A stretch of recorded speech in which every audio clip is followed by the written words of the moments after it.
Testimonial oath. The presenters, please be advised, anyone presenting today before the court is under oath. Public comments.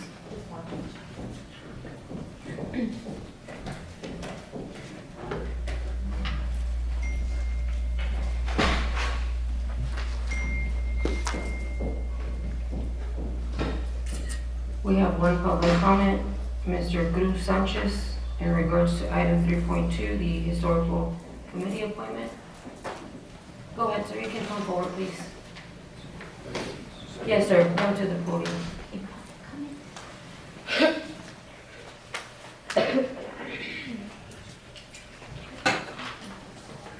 Good morning, Mr. Cruz.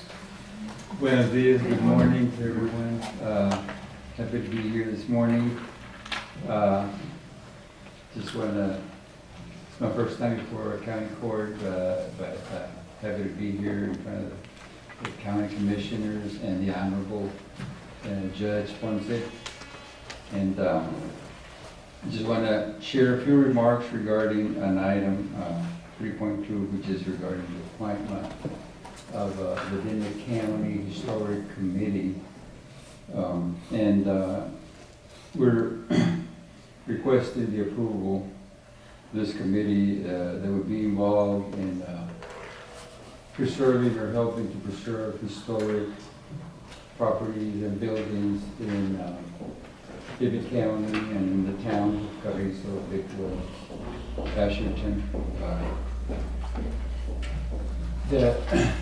The committee has met a couple of times before, and we have representatives under from Big Wells, I understand, and also from Asherton and Catarina. And again, the purpose of the committee, as far as excuse me, so I understand, it is sanctioned also under the Texas Historic Commission, and I think it's part of that, but it goes through the county. And again, we're looking at preserving historic buildings here, and we know that we've lost some properties in the past due to destruction or this and that, fire. We've lost one of the first schools, if not the first school, called the Central Elementary. That was burned down, I think, from the inside and destroyed. We've lost, the old firehouse, and we've lost other buildings like the Texas Theater and some other buildings downtown, the Thompson building also.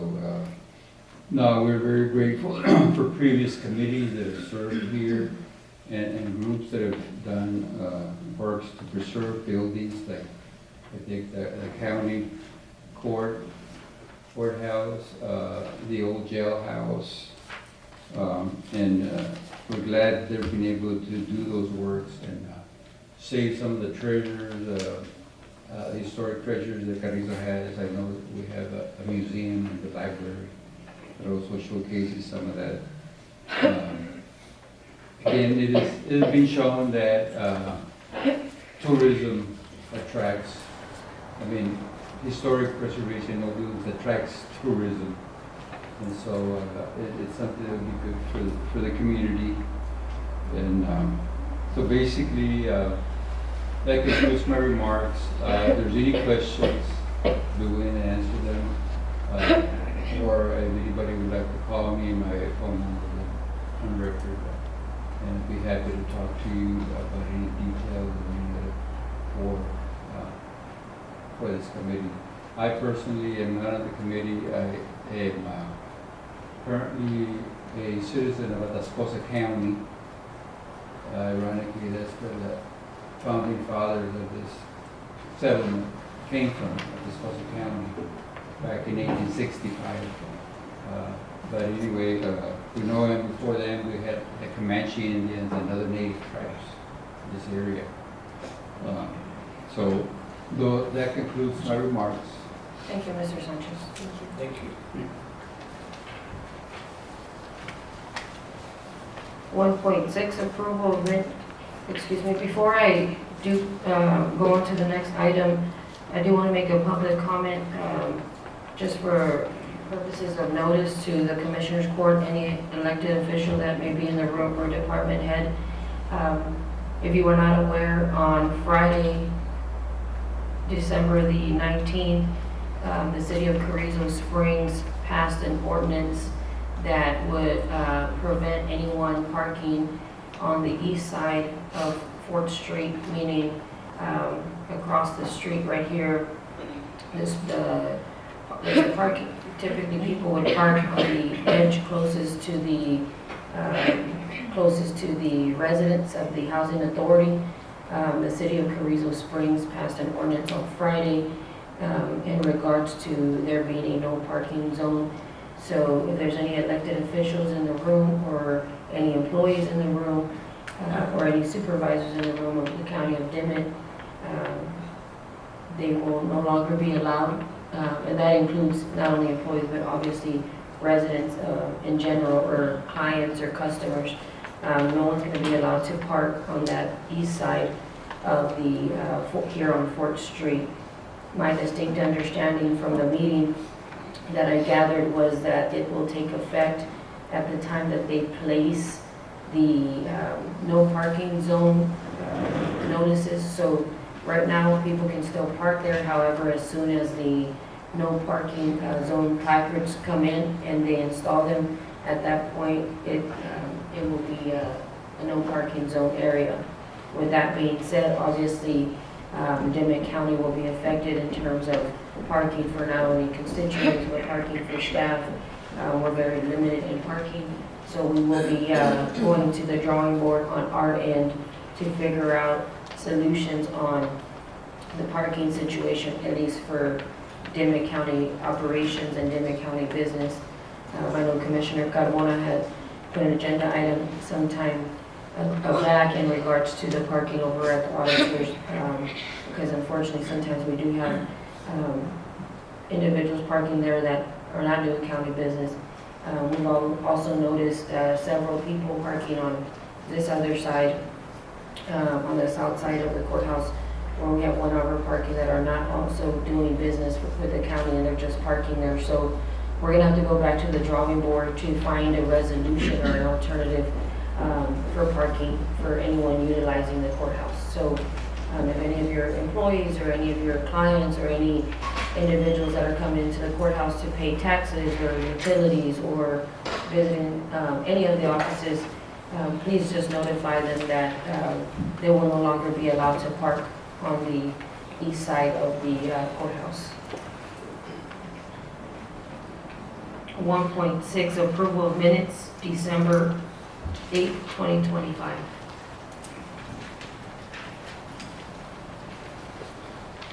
Are there any questions? Motion to approve, subject to no. I have a motion by Commissioner Alonso Carmona. Second. I have a second by Commissioner Noguera. All in favor? Aye. Any opposition? Motion carries. Judge, I have a public comment. Okay, go ahead. I would like to invite the community of Dimmit County for our 11th annual Christmas event for the kids. It will be held Christmas Day from 3 p.m. to 4 p.m. at the Ashton Rec Center with Santa Claus, goodie bags, and door prizes. Any other public comment?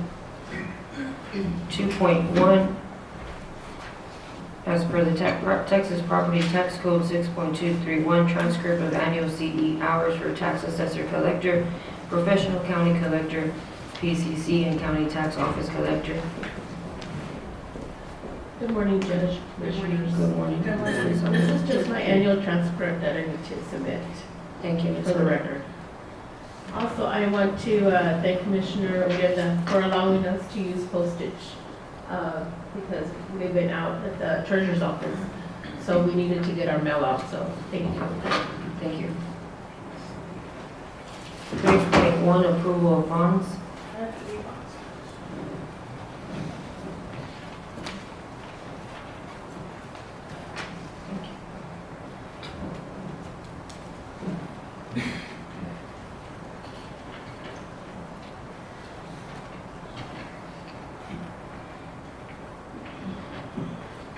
We have a bond from the county clerk's office, Ms. Claudia McDaniel's office.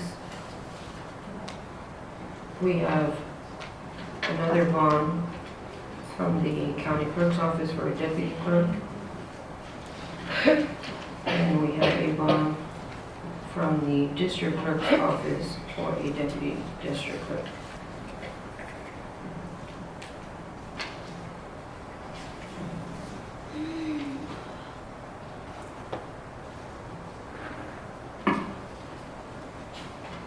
Motion to approve.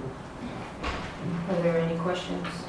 I have a motion by Commissioner Alonso Carmona, Second. second by Commissioner Talamantes. Any further discussion? All in favor? Aye. Any opposition? Motion carries. 3.2, discussion and appropriate action, approval of Dimmit County Historical Committee appointments, 2-year term.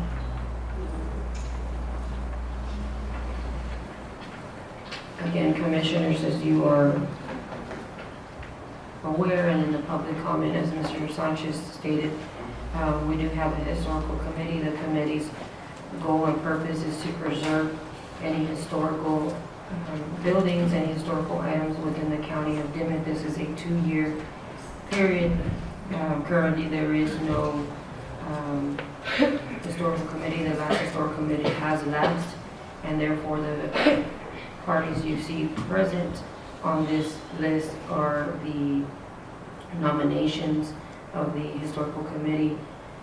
You do have representatives from Dimmit County, which include Big Wells, Carrizo Springs, Catarina, and Asherton. Are there any questions? Judge, how many this nominations are for appointing? It's all of them. All of them? Yes, sir. May I ask who appointed these individuals? This was sent to me by I guess they had a meeting with the current historical commission, which includes Mr. Burt Bell. This was brought to my office by Mr. Councilman, Mr. Lalo Martinez, and these are the list of individuals that were nominated and also volunteered to be part of the historical committee.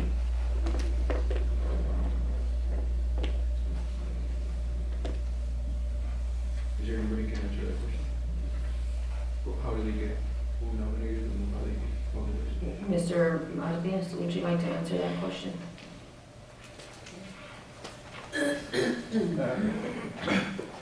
We talk to these people basically because different people from Ashland, Big Wells, and here in Carrizo Springs, Dimmit County. Actually, basically because they already have time and they're willing to serve. And some people say, no, I don't have time. Other people say, yes, you know. And from all the people that we talk to, this is the people that are willing to spend some time and doing some work. Because it's all volunteer, it's not on paper. So basically, we highly recommend that the Commissioner Court approve these people, or maybe, but it's up to the Commissioner's Court, you know, really. Was it advertised or was it just done by a person-by-person base? I'm sorry? Was it advertised? No, it's not, we could not advertise because it's basically Commissioner Court appointment. Can I say we advertise for the Commissioner's Court, you know? But right now there's no historical committee because it is an appointment for 2 years. And basically all the people that were there before, they all go. I think this appointment was in 2018, 2019. So basically there's no committee right now really, you know. So we're trying to get it started and trying to find people that are willing to spend time on this. Thank you. I appreciate that. Questions? No. I'll entertain a motion. So moved. I have a motion by Commissioner Alonso Carmona, Second. second by Commissioner Noguera. Any other discussion? All in favor? Aye. Any opposition? Motion carries. Thank you. Thank you. 3.3, discussion and appropriate action to submit to the Texas Department of Agriculture a corrective action plan for Dimmit County, Texas CDBG grant agreement CDB 21-0474 and future Texas CDBG funded projects.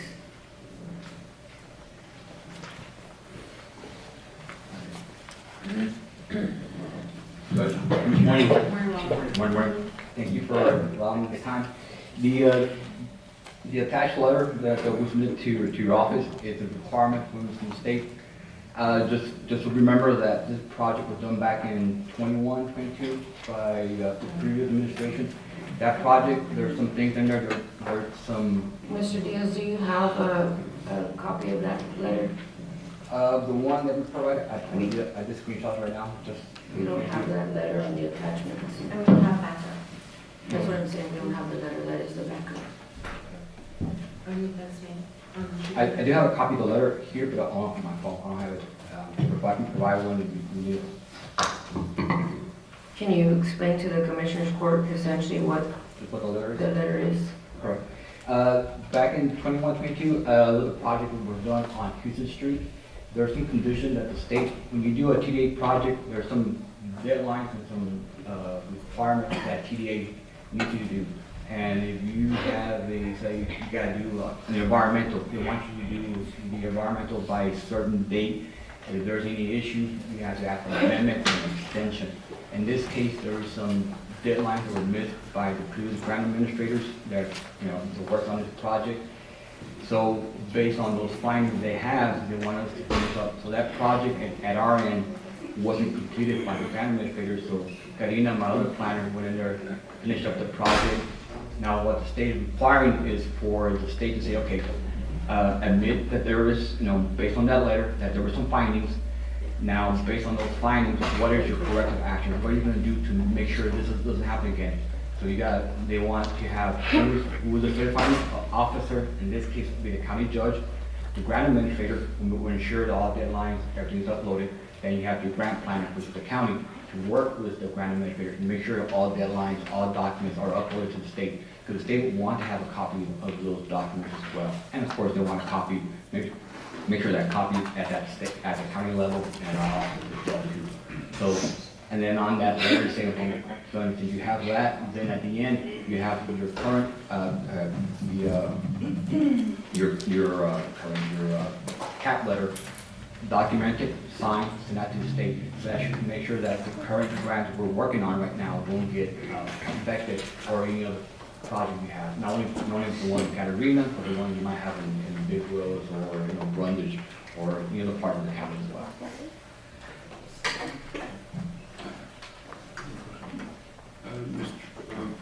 When you mentioned missed deadline, was that on your end or on the county's? It was on our end. On your end? Yeah, the grant administrator in that time didn't complete, there's some questions on the environmental that they didn't complete. So when we went back there to look at the file, we don't have access, until they make access to us, we can go ahead and finish it. So once that, those files are made available to us, then Karina can go back in there and finish that project. So whatever project we're working on right now are projects that were done back before we took over the project itself. So moving on forward, based on what the cap letter is saying, that, okay, you made some mistakes, don't do them again. This is what you need to do to ensure. Now, mind you, just a little FY, if there are continued missed deadlines or any other discrepancies on the documents, then the state can come back. Depending on how severe it is, they can, penalize the county or grant administrator or. And we received this grant already? This was 2021. yeah, the project already completed. I believe that was on that road on Houston Street next to the library. So that's part of the project. So this is a community development project, not a one-year project. So that was the one they worked on. That was done on my PC. 2021. 2021. 21. And that's what the requirement on the letter. So essentially, Commissioners, this letter is submitted to my office, and since I'm the current county judge, I have to sign this letter. And so this was something I had a discussion with Raul that I wanted him to put you guys on notice because I didn't want to sign a document that indicated that on our part, Dimmit County's part, we did something wrong because on our part, we did not. And it's really hard for me to sign a document that indicates that we didn't do our part. And from my distinct understanding from Mr. Diaz was that Dimmit County did, it was on Middle Rio Grande, and from their program director at the time, they did not submit the proper paperwork. But in order for us to continue forward, and currently what concerns me is obviously the future of any CDBG grants, and I don't want it to affect, currently we have Commissioner Urukawa's precinct that's going to be the grantee for the next CDBG grant, and I didn't want it to affect Commissioner Urukawa, but essentially our hands are tied, so I just wanted to put this also on here so Mr. Diaz could explain to you guys, because I have to sign it, and if I don't sign it, then that takes away from Commissioner Urukawa getting funded in her area, and I just didn't think it was fair that we don't allow the constituents of Catarina or Asherton to not be able to qualify for this project for something that was not done on our part. Motion to approve. Motion by Commissioner Talamontes, Second. second by Commissioner Odena. All in favor? Any And opposition? I'm glad it was brought up here because by the time we leave here, constituents already know that we were in the verge of losing a grant, and then they blame us when we had nothing to do with it, and it wasn't our fault. And I mean, we all make mistakes, and I mean, as long as we fix them and try to do Doesn't it. go again. Yes, thank you, as long as we don't lose our grants, because we depend on those grants. I mean, yes, I totally agree with that. Thank you. Thank you. Commissioner, Judge. 3.4, discussion and appropriate action, request permission for baseball fields, lights, concession, and fees, Brush County Pony League.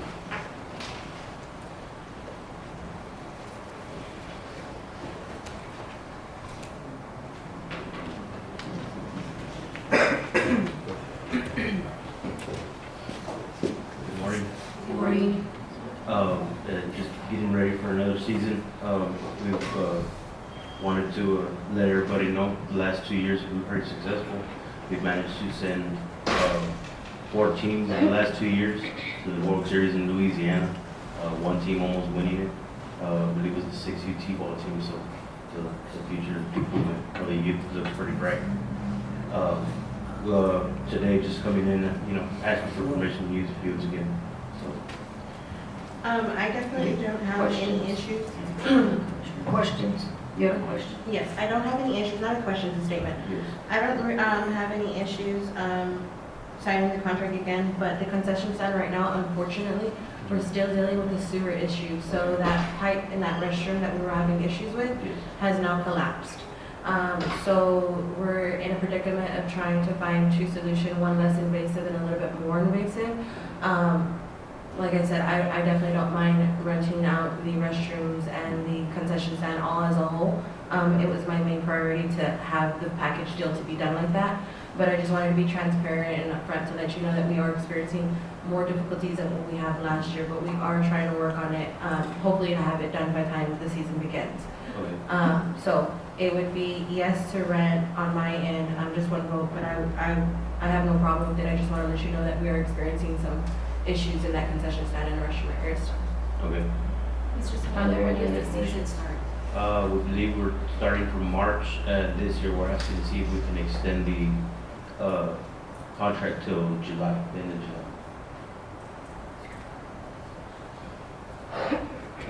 Other questions? Motion to approve. I have a motion by Commissioner Talamontes, Second. second by Commissioner Odena. Any other discussion? If there are no discussion, all in favor? Question, if for any reason the concession stand is not ready, So, can you guys use the outside or the way it was done last year? yes, ma'am. Yeah, not a problem at all.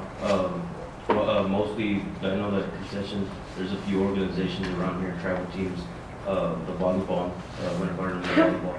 They've asked us, if they, participate in concession. Some of the other concessions just gonna be raising money, for the kids. If we do get a team that makes it to Louisiana again this year, we'll be able to help them as well. So, All in favor? Aye. Any opposition? Motion carries. Thank you, Mr. Salgado. 3.5, discussion and appropriate action to evaluate and approve necessary improvements to Buddy's Lane, including resurfacing or upgrading the Caliche Road to improve safety for residents, pedestrians walking to work, emergency access, and overall road reliability. Good morning. Thank you all for having me. My name is Jamie Pierce. I have lived on Buddy's Lane for 3 years with my husband and our 4 children. I come to you all asking to please consider a road modification of Buddy's Lane. Buddy's Lane is located on County Road 1556, heading towards Asherton to your right-hand side. It's easy to miss, and you wouldn't realize unless you take the time to go down it that there is a large population of people that live down there. Excuse me. It's one of those out of sight, out of mind type of roads. I ask that you all consider the long-term investment and modify it into an asphalt road, something similar to what was done on 8 Bettis Drive. You will be saving your taxpayer money, time your county workers can be doing something more productive instead of refilling the potholes and all the erosion that happens every time it rains or drizzles. The caliche also dust depreciates our vehicles with lots of wear and tear. Another big concern is emergency vehicle access. We all know that every minute counts in a life-threatening situation, and that caliche road, the ditches and the erosion do cause vehicles to slow down. We also have pedestrians that walk to work. There's a man that's always carrying, his shovel, and he has his,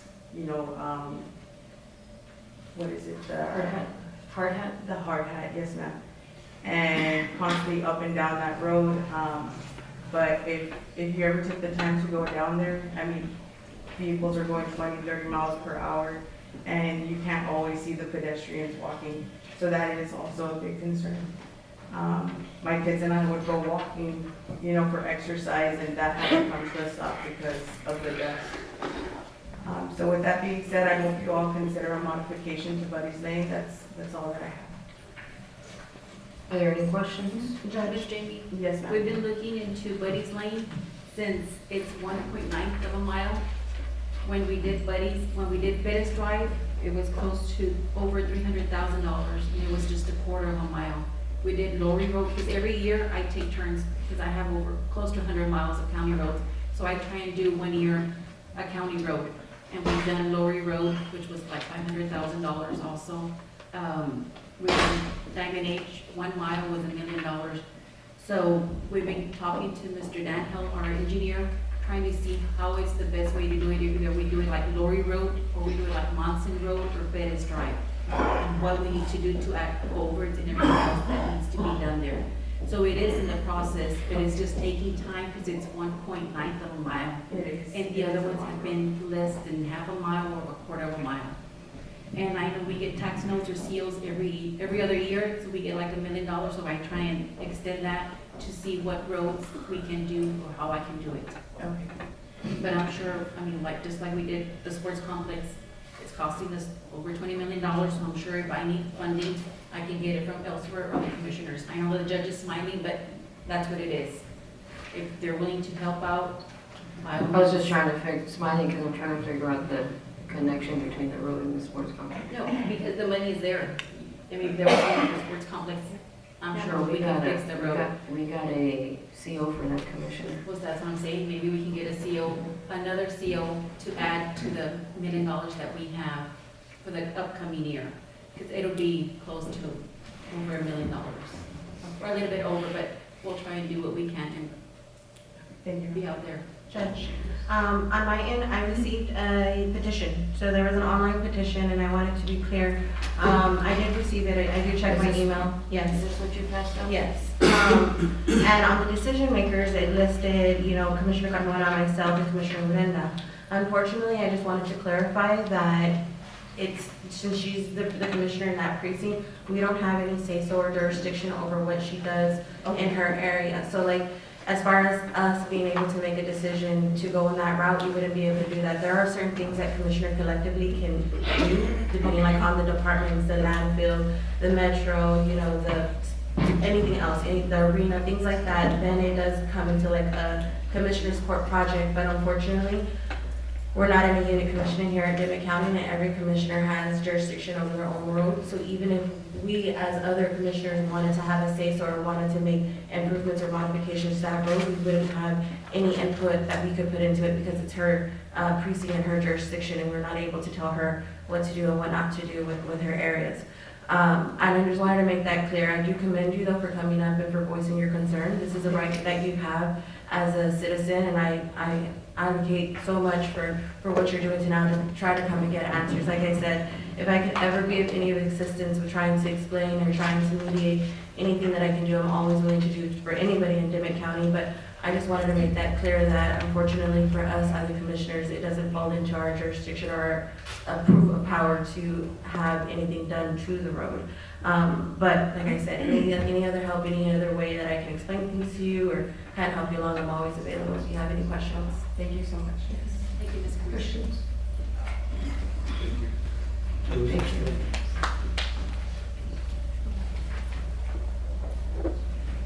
Three point six, discussion and appropriate action, resolution 10292025. Judge. There's no action. Yeah, we can't, like, we just There's table no it action. or. No, there's no action.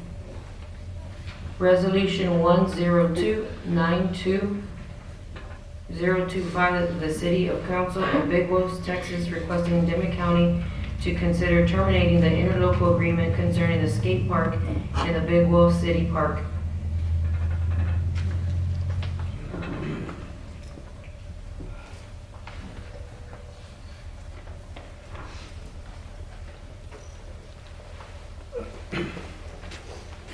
Good morning. Good morning, Mayor. Morning. Good morning. Today, what we're requesting is to see if we, any way that we can get the skateboard area removed from the city park of Big Woods, for it being that we're in the process of getting a grant for the park to revitalize our park. We're trying to get more playing area for the younger kids, then add more greens and try to add restrooms and public restrooms and stuff like that for our city, for the city park. Questions? Mayor, you said that you're in the process of receiving the grant? Yes, ma'am. In which way does it affect the grant? So if it doesn't affect our grant, what we're trying to do is trying to make our park more usable for our community. The skateboard area, really, I've been in Big Woods all my life, and since we've seen this come up, we hardly see anybody skateboarding out there. We're just trying to stretch our, Yes. we're trying to stretch out our park so we can have more play area for the young kids. So what we did, Mr. Mayor Sedna came to visit our office in regards to that, and in speaking to Mr. Pereira and speaking to the current grant manager, there was some concerns in what I told Mr. Sedna, Mayor Sedna, was that this was inserted by obviously the previous administration, and there was a interlocal agreement in which the city of Big Wolf would have the skate park there for over a 10-year period. The concern that I told Mayor Sedna that I had, and I needed to continue looking into it, which we've continued looking into it, we somewhat haven't been able to find anything in regards to the actual answer, was that initially it was a grant that gave that money to Dimmit County, so Commissioner Juan Carmona could put the skate park there. And obviously with grants, you have to keep it there for a term, and I suppose that's why it was over the 10-year period. And if you don't keep it there, then the county would have to pay back, because you're not adhering to what the grant rules were when Dimmit County applied for Commissioner Juan Carmona to have the park, the skate park placed there and built there. We have looked, my office has looked through all the contracts that were left here from my predecessor. Ms. Rodriguez and the grant side has been looking as well, and we have not been able to find the exact language in regards to that grant. And so at that time, I had told Mayor Sedna that I could not give him an answer as to whether or not we could take that skate park off, given the fact that if there was a grant that Dimmit County entered into in which the language dictated that it did have to be there for more than 10 years, the 10 years had not passed, and therefore it would not be fundamentally sound for us to approve for it to be removed, and then the county would end up having to pay back that amount. I know that Mr. Pereira, his office was looking for that information as well. I have not yet spoken to Mr. Pereira. If they were able to find it, I know Mr. Pereira told me it cost over $10,000 to build this skate park. But everybody was kind of under the understanding that it was in part $10,000 from Dimmit County, and then there was a grant that paid the remainder. And so we didn't want to make a unilateral decision and say, go ahead and take off the skate park, and then we were gonna have to pay back. And so as we sit here today, I'm just waiting to see if Mr. Pereira's office was able to find that contract, and Ms. Rodriguez was gonna look in one more item folder in her computer that was left by the previous administration and see if she could find the grant or any language that pertained to the skate park. Did you, Sure, your office find? Go ahead, No, Commissioner. I was asking Mr. Padilla if his office found any paperwork. I did have a question though. You said that 10,000 was put in by Dimmit County and the rest was Possibly, Mr. Pereira's office was gonna determine how much was actually paid for. That was, it probably was more than 10,000, but Mr. Pereira had advised me at the minimum, he said he remembers 10,000. It could be that that was a percentage that the county paid and the remainder was a grant, or vice versa. His office was gonna look into getting me the actual numbers, because the numbers are gonna be there regardless if we find the contract or the MOU or whatnot. My main concern, aside from obviously the money, is my main concern is that if we withdraw from this grant early, there is some language in the MOU with whatever the grant was that says if you don't keep it there for 10 years, then we have to pay back the grant, and that's my concern. because And then, that might disqualify us also for other grants that come in plan. I don't know, I would like to make a motion to table it for the time being, as to let the auditor and you all judge, look up for the paperwork and the language. So we can have it as soon as, if it's found, notify you, Mayor, and then we can go ahead and take action on it. because my next question was going to be, before we take the motion, is 10 years, has it been up there past 10 years? I don't think it's been more than 10 I years. don't think it's been more than 10 No. years.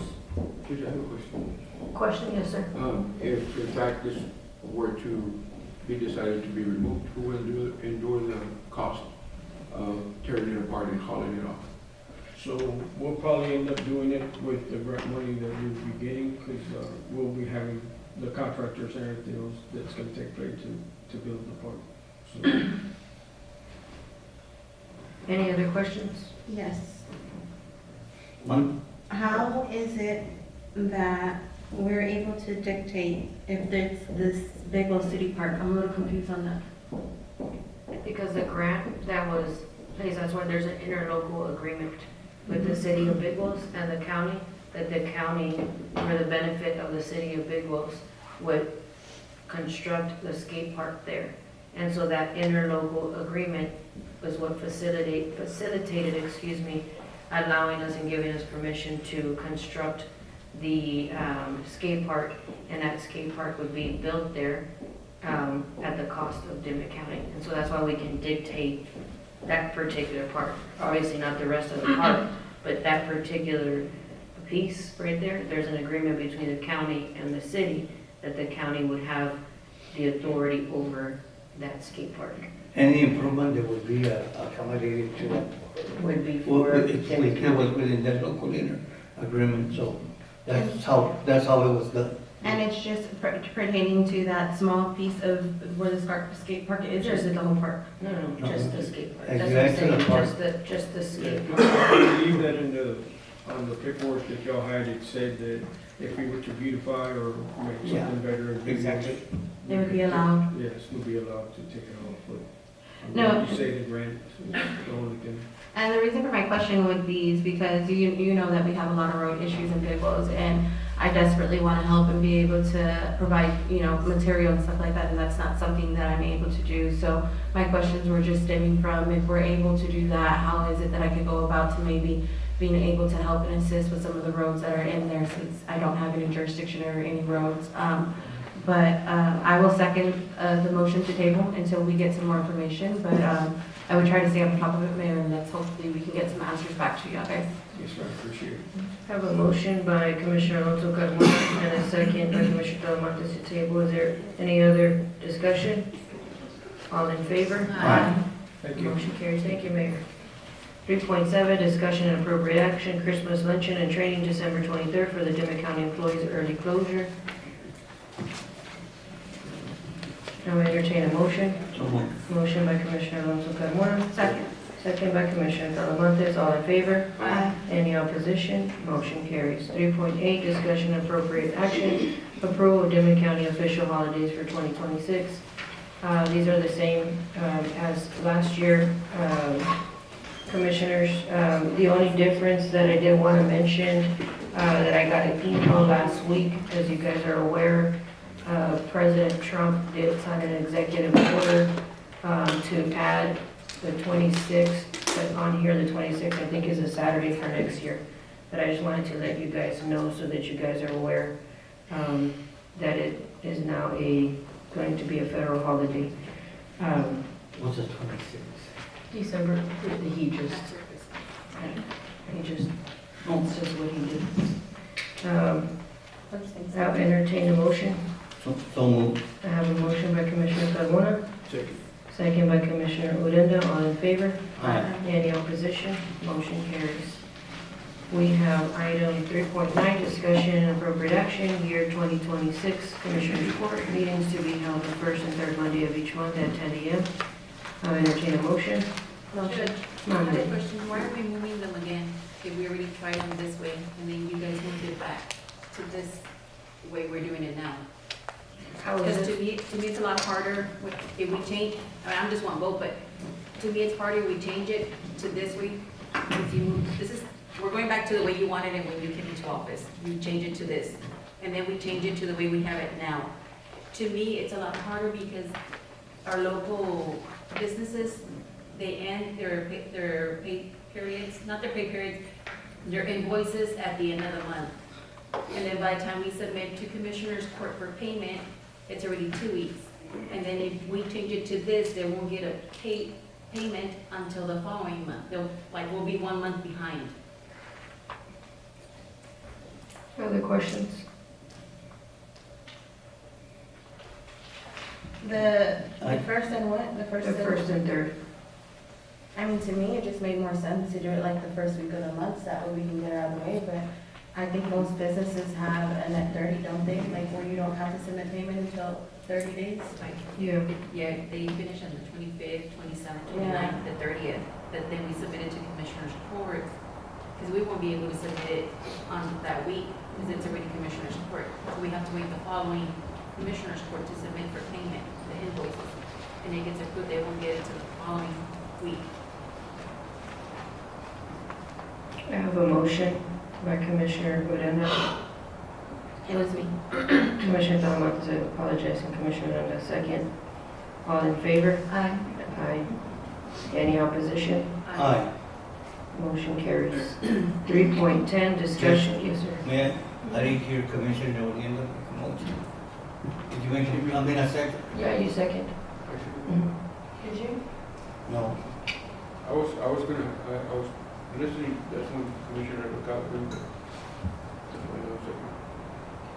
Because I only said, the only reason I'm saying is because it makes more sense for me for the first of the week, but hey, it's up for discussion. If we want to All of drop, us, I didn't hear a motion from, It's okay. I mean, a It's okay, second. Commissioner. The motion carried. 3.10, discussion and appropriate action, monthly report from JP Precinct 1, Ms. Sonia Guerrero Perez for the month of November 2025. Morning, Commissioners. Morning.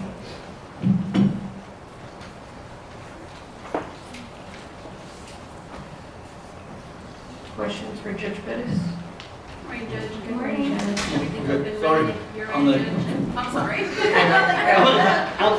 We'll start with Commissioner Noguera. You have a I guess question? we're all excited to see you. I guess. My mind drifted up, but had a senior moment there. Is everything up and running in your end? We're still waiting for the systems to integrate, but I know that they've been working on it, so I'm hoping for a good new year and it happens soon enough. So, yes, ma'am, thank you. You had a question for Commissioner, for Judge? Yes, Judge. In relation to what's on the agenda, but I don't want to jump too far ahead. Your monthly reports, do you feel like they're necessary? To come to Commissioners Court every month? Yes. No. Okay, and how would it better affect your office, or how would you better operate your office? How would it be? I only speak because I know a lot of other counties, their JPs don't come to Commissioners Court unless it is An going to issue of travel concern or or there's something? questions. I mean, I don't mind coming, it's my judicial duties, part of my duties to come and do my reports. I mean, I'm transparent with my office, with myself, so I don't have a problem coming, but I'm just saying, I don't know if it's necessary. I don't know if we could do it quarterly, maybe, I don't know. Like I said, I'm very transparent, my office is transparent, so I don't have an issue. Do I think it's necessary? Not really. Okay. I think maybe a quarterly report, if anything, but if y'all have questions for me, I make myself available for each and every one of y'all. I know that y'all have called and I either call you back or I come to the office to meet with y'all, so I appreciate that, Judge. thank you. Other questions for Judge Perez? Judge, I'm gonna kind of disagree a little bit with that because I can understand, that's where we look at the financial. If you come up with something, all of a sudden within 3 months, and then you need help, how do we know what's going on? That's my reason of having monthly meetings. Because and this is the financial, it's how y'all are working at it. I I'm understand. not being misinterpreted, but if all of a sudden somebody decides it's quarterly, and then you run into a problem, that means that you're gonna have to bring those reports so they can get approved, so can we move on. If you need a money transfer or something, it's gonna affect, I'm okay. I'm not No, I'm okay with either or, sir. but we gotta look at that aspect also, not just because, I'm not trying to be rude or I wanna have it, or myself, speaking about, because I wanna have it quarterly, I don't think it's right for anybody else. You know, I just look at it that way, just to continue monthly. You gotta travel and stuff like that, we don't see that and, Ultimately, y'all are the governing body and whatever y'all request from us. and but I'm just giving you an No. explanation, so you don't think that I'm being No, no, no. negative and misinterpret as I'm being negative. No, I don't take it as, you know, I'm just being, transparent. I Yeah. get that. Like I said, I don't care either. It does not make a difference to me either way. If you say to come once a month, I will be here once a month. right, I have no problem with that. I'm, like I said, and I'll continue to say it, my office is very transparent. I always make myself available to each and every one of you, so I'm either here or there, whether I have to come once a month or quarterly. It's always good to see y'all either way. Other I questions? appreciate that, Judge. Other questions? motion to approve. I have a motion to approve. Second, Commissioner Alonso Carmona, second by Commissioner Talamontes, all in favor? Aye. Motion carries. Thank you so much, Judge. Y'all have a Merry Christmas. Likewise. Look forward to working with each and every one of you in the Merry- beginning of the new year. Thank you. Hopefully we Likewise. won't see ourselves out there. 3.11. And that back. 3.11, discussion and appropriate action, monthly report from JP Precinct 2, Mr. Alberto Esquero for the month of November 2025.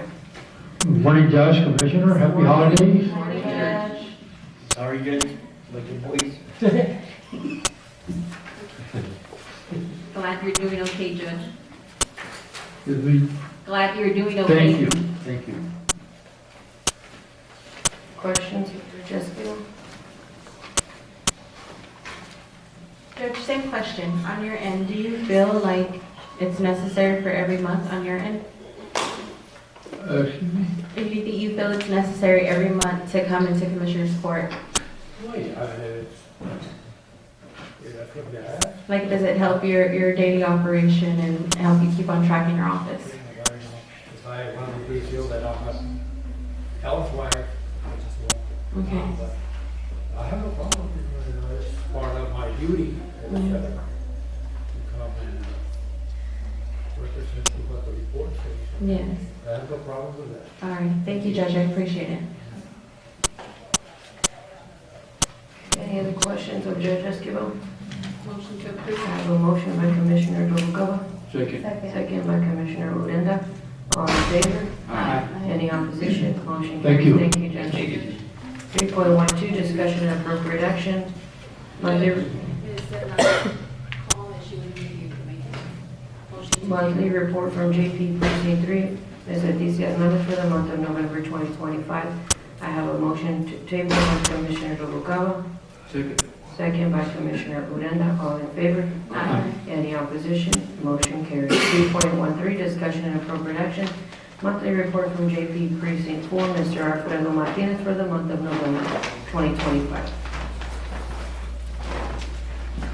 Morning, Judge. Good morning, Your Honor, Commissioners. Are there questions for Judge Martinez? Yes, Judge. Same question. No, I want to be here every month. You want to be here every month? Yes, ma'am. Okay. I've been doing it for years. Motion to approve? I have a motion by Commissioner Alonso Carmona, Second. second by Commissioner Odena. All in favor? Any opposition? Motion carries. Thank you, Judge. Thank you, Your Honor, Commissioners. 3.14, discussion and appropriate action, monthly report from District Clerk Ms. Marisela Gonzalez for the month of November 2025.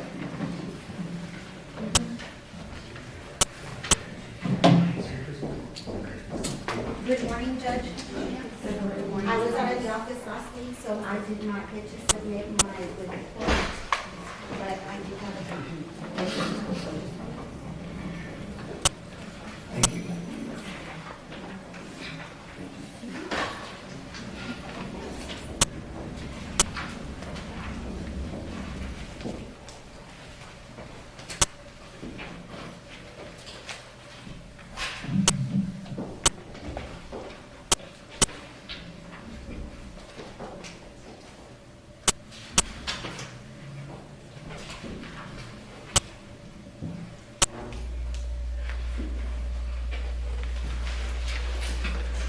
Questions of Ms. Gonzalez?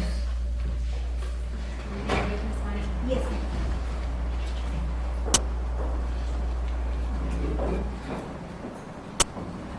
Do you have a question? No.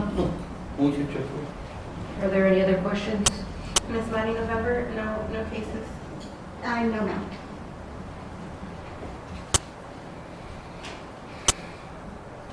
Other questions? After the holiday season, probably pick back up. Probably the new year.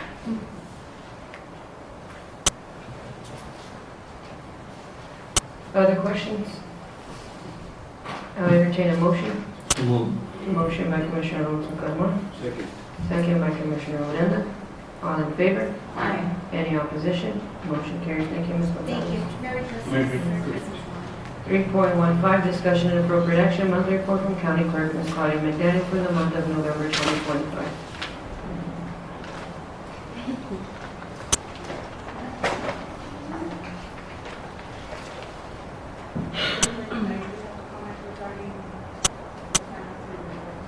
We're doing a couple of things in the office that hopefully will bring in some more revenues. I'm waiting on a contract from the Department of State Health Services to revoke location so people can get their birth certificates, whether that's even if they were going in another county. Right now,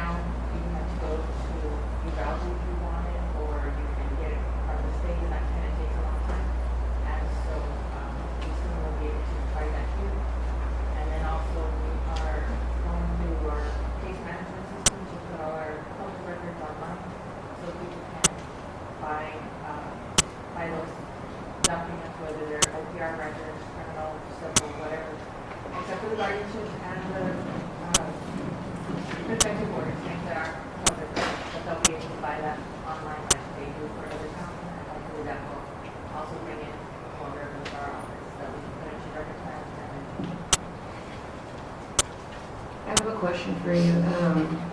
I'm looking at your report on total hearings held for probate. I know we had 2 probate hearings, but it shows a 0 on there. In November? Yes. We had the Wilsons, and then we had the Martinez probate. I'm not sure if this report, I think it's like you. I'm just curious, because I know we had probate hearings that did that month. Yeah, I don't think it's a recording Yeah, necessarily. we try to do a probate court at least once a month, every month. I'll But go back and double check, but I want to say that this. So report this is report for new cases that have been filed. So hearings and status hearings, all those don't get put in here. I don't believe that that's what this Okay. report is recording. But Thank you. I will double check that and show you that, so that this is a report that. Thank you. Any other questions of Ms. McDaniel? Motion to approve. I have a motion by Commissioner Noguera, second by Commissioner Odena. All in favor? Aye. Any opposition? Motion carries.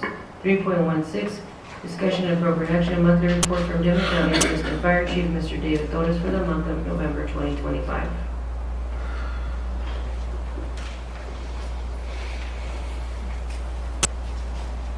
Good morning, Judge. Good morning, Commissioner. Good morning, Mr. Thomas. As you can see, for the month of November, we did have a total of 8 calls. We did have a few grass fires, also including 2 structure fires, as well as a 18-wheeler tire fire and a 18-wheeler roll in Catarina. Mr. Thomas, when you put structure fire on there, does that include homes or structure is a That's building? for all, man, for structure, for residences and businesses as well. Yes. Thank you. Mr. Torres, I have a question. Mhm. Assistant Fire Chief, what are your roles and responsibility as a fire chief, assistant fire chief?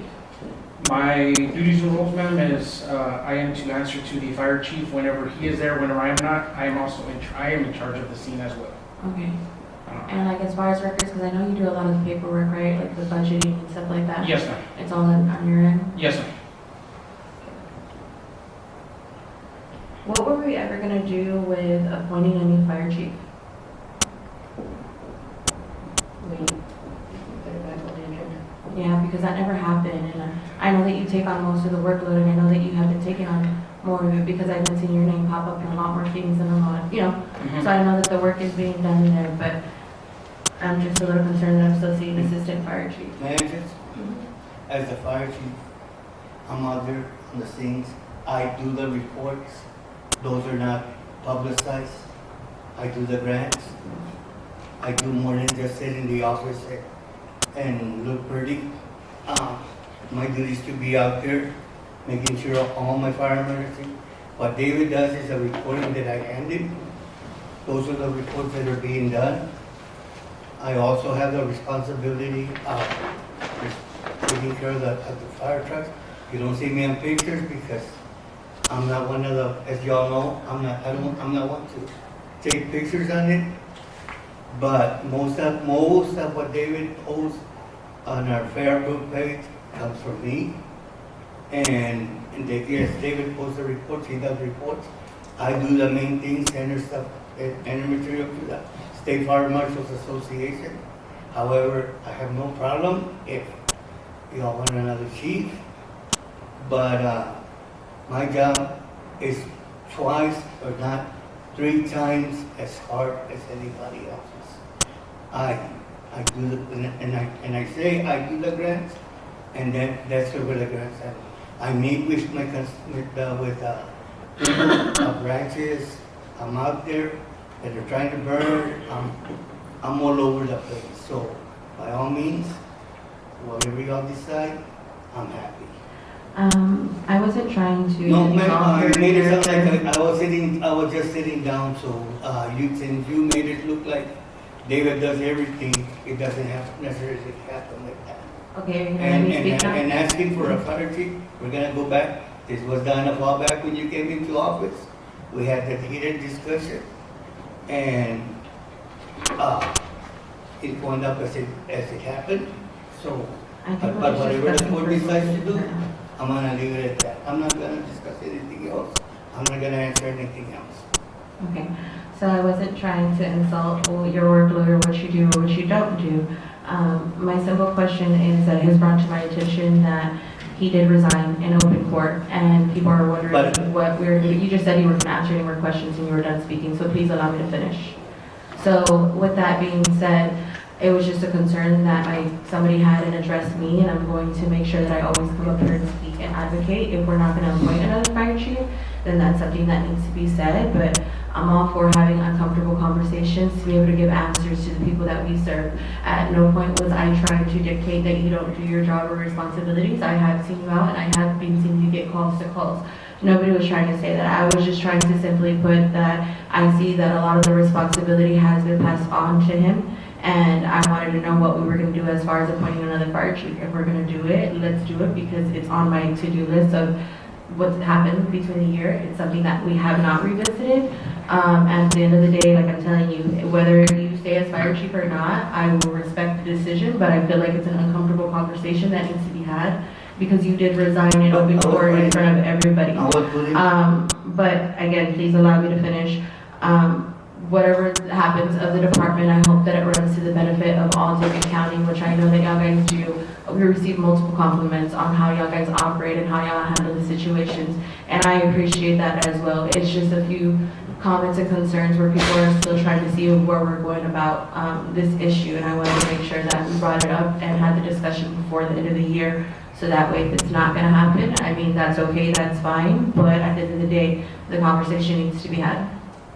Thank you, Commissioner. Thank you. Any other questions of Mr. Torres? I have a question. Go ahead, sir. Mr. Torres, I wanted to ask this, and just because I learned something in the meeting I was in on Friday, and I'll just be open about it. It was at the city hall. One of their biggest concerns within their fire department, and I know it's different because it's different entities, but it's still a concern. And just because of the fact, their concern was CDL drivers in these trucks. And I understand, and I've looked into it just for my own matters, but there is an exemption for emergencies. Yes. Which by all means, I would completely understand. If there's an emergency, you need to get that truck to the scene. And you feel you have enough experience to operate it Well, under they a safe said, manner. Commissioner Glenda, I think to clarify, I was at the meeting with you on Friday. I think what they were trying to say is you have an exception to, if you're to drive to, this, yeah, but not, you have to still have to have a CDL to drive it to the emergency. It was more of the guys driving like the regular trucks to the scene, and then that's okay. But if they're gonna be driving the big, water truck, they still have to have a CDL. You have to have a Yeah, that's what they said. Okay. So I was just gonna let you know about that. Yes, sir. Or the concern, and he's right, that was a concern, or having people in the fire truck that, are not volunteer firefighters or, are not, don't belong Yes, in there. By all means, Mr. Torres, to clarify, I'm not saying that this is going on here. I was just to let you know of what their concerns was, so that, you know. Yeah. And I do believe that when the judge and yourself were saying that was the main concern, was that there were unauthorized personnel that operated in the vehicles as well. Right. You know, so I think that was I think that's what happened. But as far as that, you know, most of the individuals that we do have a lot of experience on driving these trucks, you know. If I'm not mistaken, there are exceptions on driving those, like you said, to the emergencies. But yes, I see where you're coming from. Yes, sir. that's why you don't see our trucks out there anywhere other than the station. Any other questions? Motion. Entertain a motion. Second. Motion by Commissioner Odena, second by Commissioner Talamantes, all in favor? Aye. Any opposition? Motion carries. Thank you, Thank Mr. you. Torres. Thank you, everybody. 3.17, Likewise. discussion of appropriate action, monthly report from Victory Ambulance for the month of November 2024.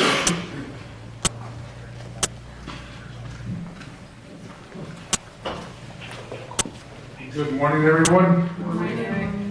Before I give my report, I just want to let you guys know that I have, today is my last official day as a Director of Operations and employee of Victory Ambulance Care. So after today, I will no longer be coming to Commissioner's Court, and I will not be working for the service. So I don't know who's coming in my place, but they'll get that all figured out. Yes, sir. I'll still be around. I still got some things to finish, but it's my last official. So, Thank you for letting us know. yes, no problem. Thank you, and thank you for all that you've done for Dimmit County and always keeping us informed on everything that was going on. We definitely do appreciate all that you've done. Yes, ma'am. Thank you. Thank you. So we had a total, looks like about 150 calls. We had 105 in the city and 45 in the county. And the breakdown's listed there in the report. I hope they send me the right one, because it'd be horrible to go out your last day with the wrong report.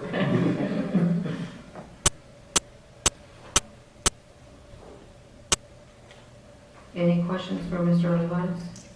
We're still seeing that number more way less than the city. Now it's coming back down, because it was like even there for a little bit, and then the county was a little bit more, and now it's coming back down. How many 911 units? I believe we're still operating the 3 out of the 5. I know that there is another one that just, they told me that they found the transmission for it. I know they were trying to rebuild the transmission, but I don't think it was going to be good anymore. I think they found an actual better transmission for the unit, and it should be getting fixed. It should be ready to come back soon. I'm sorry, say that number again, how many? 3 out of the 5. 3 out of the 5, and how many are supposed to be allocated to Dimmit County? To the county, as far as I know, one. One. Yes, ma'am. One, yes. Okay, so one stays on standby for Dimmit County, Yes. correct? Correct. Any other questions on Mr. Olivares? I'll entertain a motion. Motion by Commissioner Odena, Second. second by Commissioner Noguera. Any other discussion? All in favor? Aye. Mr. Olivares, I do want to tell you on behalf of myself and the Dimmit County Judge's Office and the staff that we enjoyed working with you, and you were always very helpful. I know when I first came in as county judge, you were one of the first ones to come to visit me in my office and help me with questions that I had. So I just want you to know that your presence, your knowledge does not go unnoticed. And I sincerely wish you the best of luck in all your future endeavors, wherever that may be. I know that you have a good heart, and that you always do things for the people of Dimmit County. If my office can ever be of service to you and to your family, please reach out. You have my cell phone number. But truly, I know it's hard because you've been there for so long. But your work does not go without recognition. So I thank you for what you do, and I appreciate all the work. And I really truly mean that I wish you the best of luck in all your future endeavors. And I know that we'll be seeing you. Yes, ma'am. Thank you. Well, good luck. And then I'll be seeing you every day, so. Good luck. Thank you very much. We're basically a phone call. Yes, same. Y'all have my number. Y'all anything y'all want to get a hold of me. Thank you. Thank y'all. Y'all have a happy holiday and a happy new year. Thank you. 3.18, discussion of appropriate action, monthly report from county commissioners for the month of November 2025, precinct 2 and 3 for the months of October and November 2025. We'll start with Commissioner Odena, precinct 1. Judge, precinct 1, we continue to work on Castilla Road. It's just one of those roads that is continuing to be used by the sand trucks, being that the sand mines are both on 186. They detour 83, cut through 56 across through Castilla Road just for the shorter and less traffic. And of course, to avoid that intersection from the loop onto 186, which is very challenging to turn. So that road, with the amount of truck traffic, we're constantly blading it, watering and rolling it to try to keep it intact. I have a question for you, Commissioner. We can't put the speed bumps in that area by chance? We can. I mean, do you think, obviously it's your road and you know it more than I do, but do you think that will mitigate a little bit of that? Well, it will definitely help with the speed.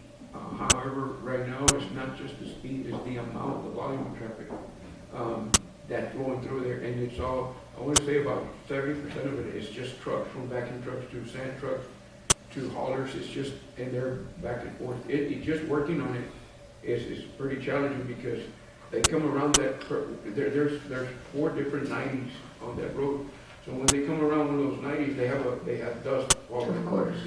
And by the time they see our blade or maintainer or one of our operators, Two. so we always have a flag on each end, not on foot, but with strobe lights and slowing down the traffic way ahead before they even get to the construction site. But that road has become challenging, and there is a ranch owner that is looking into perhaps meeting with the county and providing some funding himself for some type of pavement project out there, whatever is more feasible.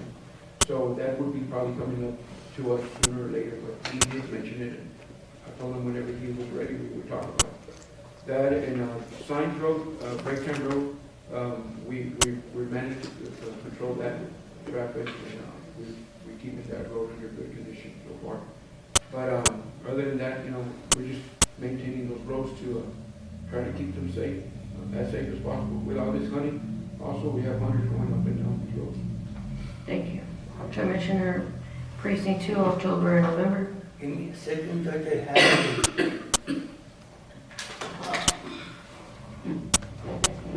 me find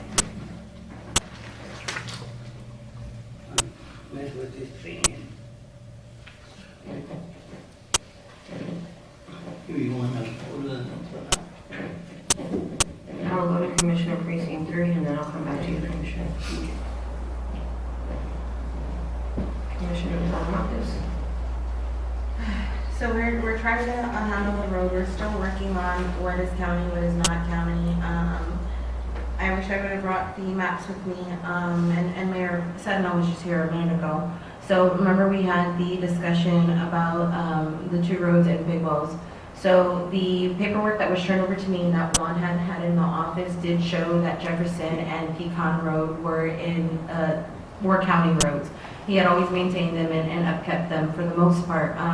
To be transparent as well, I did start working on Pecan Road, and I did move some wire structure that was blocking the road. That was before I knew that the roads could possibly not belong to the county. We did put some loads of limestone there too prior, just for transparency reasons. We ended up going back and looking at the Dimmit County CAD, and Dimmit County CAD does show that the city limits have been pushed. So right now they're in a discussion with the city of Big Wells because the city is showing one thing and the Dimmit County CAD is showing another thing. But I've chosen to respect what the Dimmit County CAD is showing, since that is what is registered to the state. So those 2 roads we have halted on moving forward on anything with that. Other than that, we're trying to get a hold of somebody that has a clear list of roads that do belong to the county. We have a lot of roads that are closed off or behind closed gates.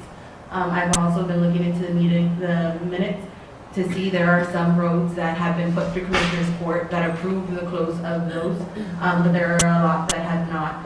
So at the moment, we're still looking on to see what's supposed to be open, what is not supposed to be open, but for the most part, we have been trying to keep up. We've had some calls where we've been able to go out there and blade and keep some of the roads from the washboard effect. But other than that, we're hoping this year to really hit the county roads hard this year and to try to create a pattern that keeps both maintainers operating efficiently as we can. So that is pretty much it on that.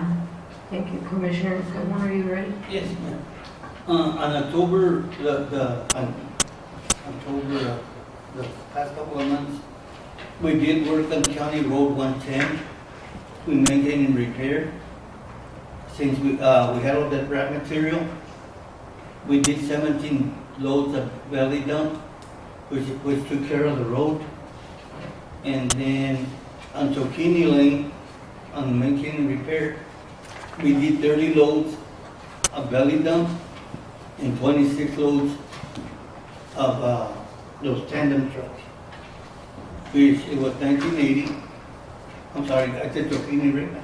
Yes, sir. It's supposed to be 1980, and it was completed all the way to the end also. So it's a fair road now. That's the month of October. And in the month of November, we started working on it, cutting grass. We did 101, we maintained it. I didn't maintain it. My guys maintained it, 110 they maintained and repaired. And then They worked on Nopal, right by Lions Park that becomes county road. We did 12 belly dumps of wrap material and 8 tandem trucks of wrap material. And it's halfway done. Thank you. Commissioner That's my Noguera, report. 4, 5, and 7. My report for October and November, we've been working on the county roads, Teresa Hill Streets, Rams Road, Buddy's Lane, that was October, and November, the same, La Martita, Catarinas, cutting grass, maintaining whatever needs to be maintained. Martinez Road will be installing after the new year, a new culvert, and it's already given out. Any questions? No, but just to also, the Board of Patrol Station report is with the road report again, and so it's supposed to move to the public facilities. Which is probably got them together. Any questions? Motion to approve. Motion by Commissioner Alonso Carmona, excuse me. Second. Second by Commissioner Noguera, all in favor? Aye. Any opposition? Motion carries. 3.19, discussion and appropriate action, changing utility and golf course reports to quarterly to match other departments' reports or changed to monthly to be consistent with other departments.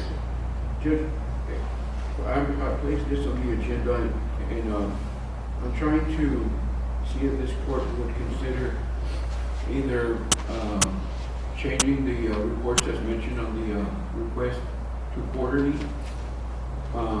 It's you know, as you may see or you may notice, I've got to bring employees in to turn in the report and to answer any questions in regards to the report.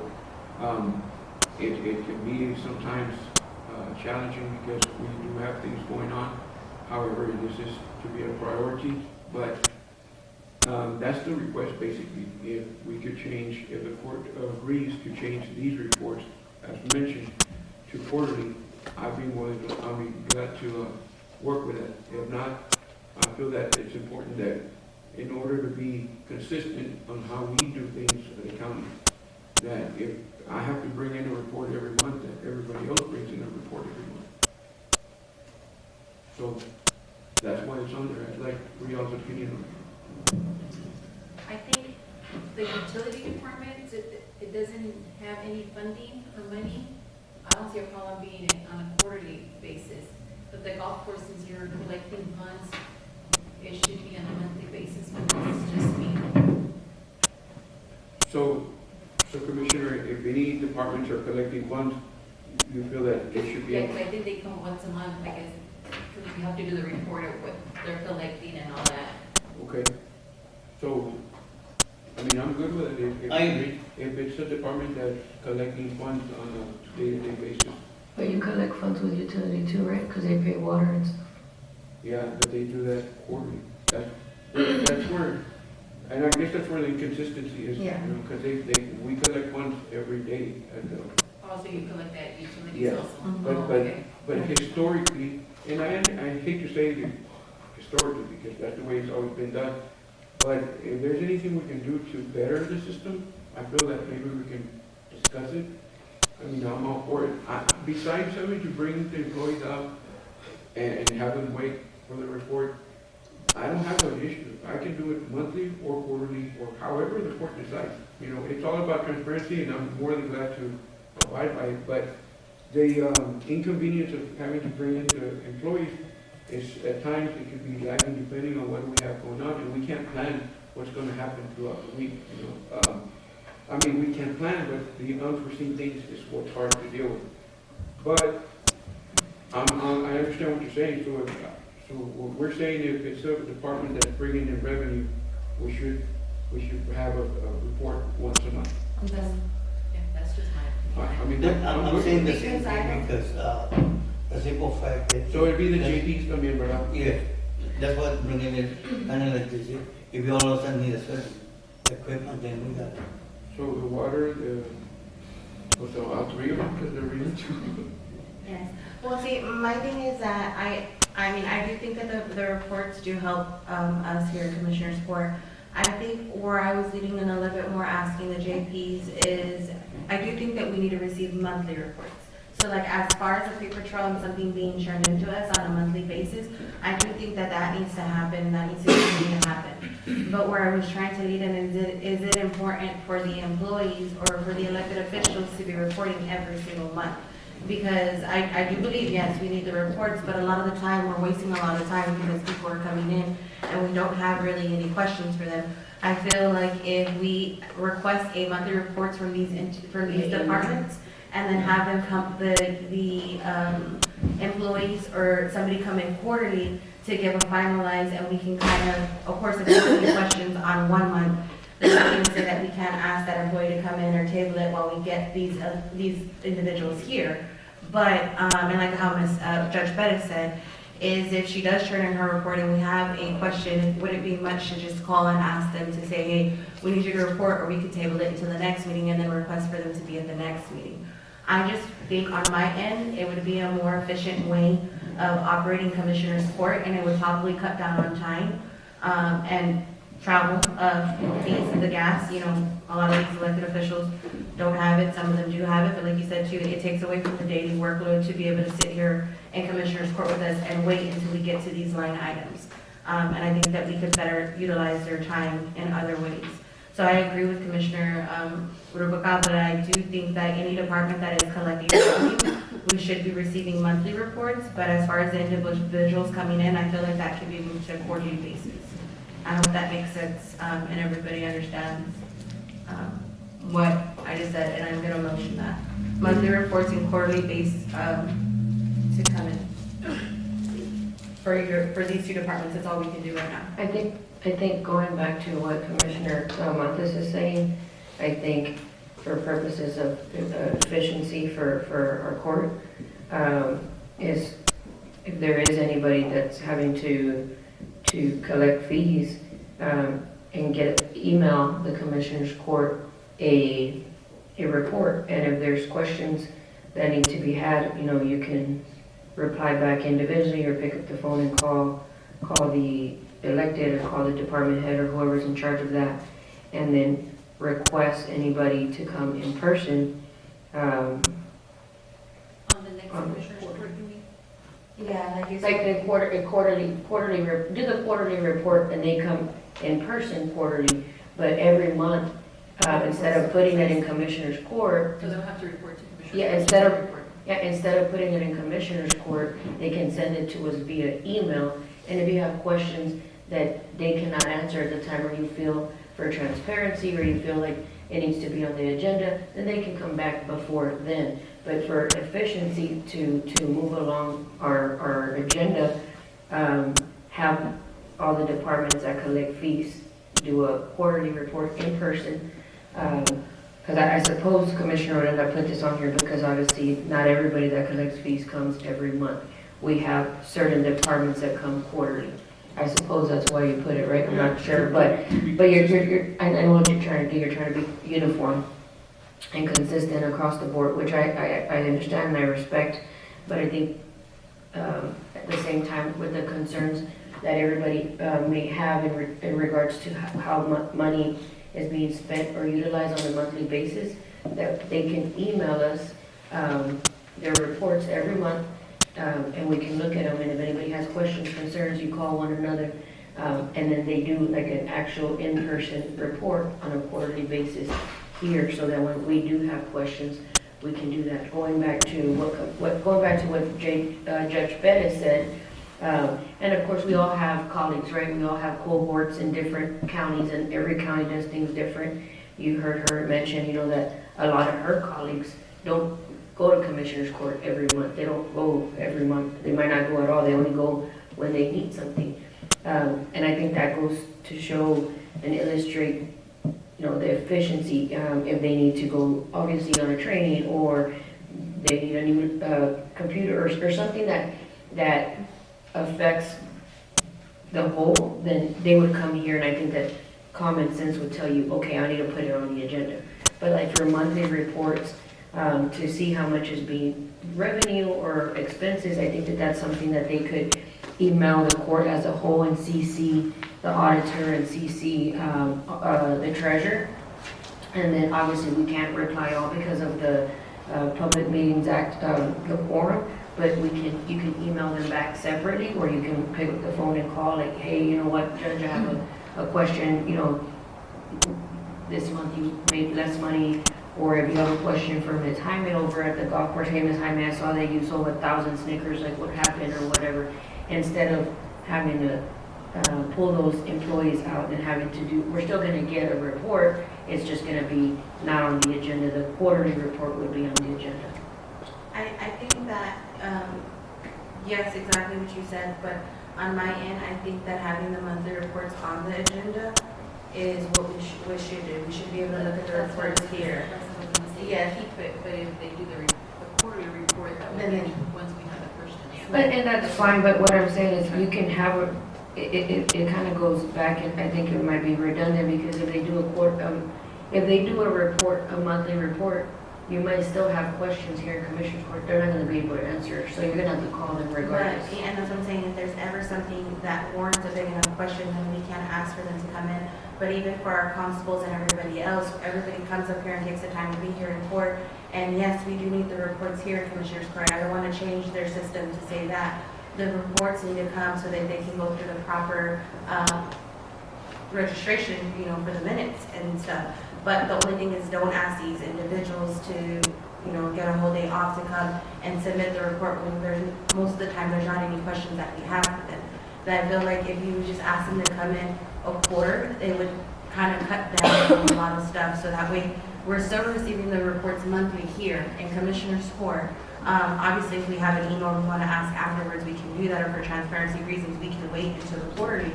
If there's ever anything big, like you just said, there's a lot of elected officials that would not mind coming in to address a concern, whether it could just be a phone call away, or we would have to wait for the following Commissioner's Court to ask whatever questions that we have. But I'm not interested in adjusting the reports that much. Like I said, I still think that they need to come through Commissioner's Court. We still need to view and see them here. The only thing that would change would be the department head or the employee that is reporting the reports. They wouldn't be obligated to come unless requested by a Commissioner's Court or on a quarterly basis. So on that is my motion, to allow monthly reports in paper and presentation on a quarterly basis. Any other questions or discussion? That's for all.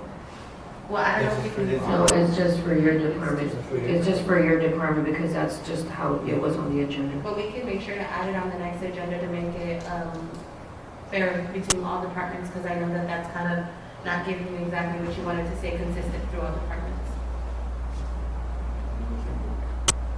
I have a motion by Commissioner Talamantes to change the reporting process for utility and golf course as presented on the agenda item request for monthly reports to be submitted, and What's really going on within that department. As Commissioner's Court, it's important that we know or have an idea of what the progress or no progress is within that department. One of the most important departments that I feel that we should be in touch with is the grant. In my opinion, the grant, we used to have a report on a monthly basis. And the way I understand and remember, the previous administrator would come up and give us an outline and a standing on what grants she was working on and what was missing, if anything was missing, a letter, whatever we have you. We just heard of one department that, and it wasn't within the county, but the losing track of the scheduling of the submitting the grants, you know, it's one of those things that we gotta really pay attention to. If not, it can be quite costly to the county.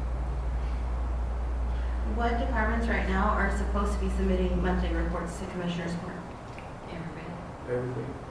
So, as far, because I know for the Border Patrol Station, I submit a report for the Border Patrol Station, but let's just say for the IT department, I haven't been submitting a report for the IT department. So are y'all guys requesting a report on that department?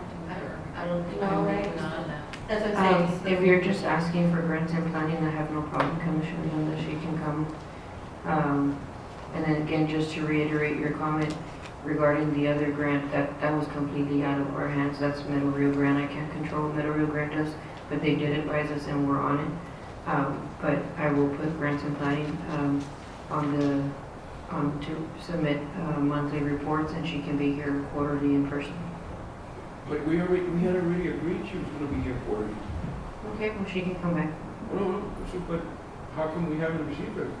I don't know, Commissioner, but I can put her back on, if that's what your answer is.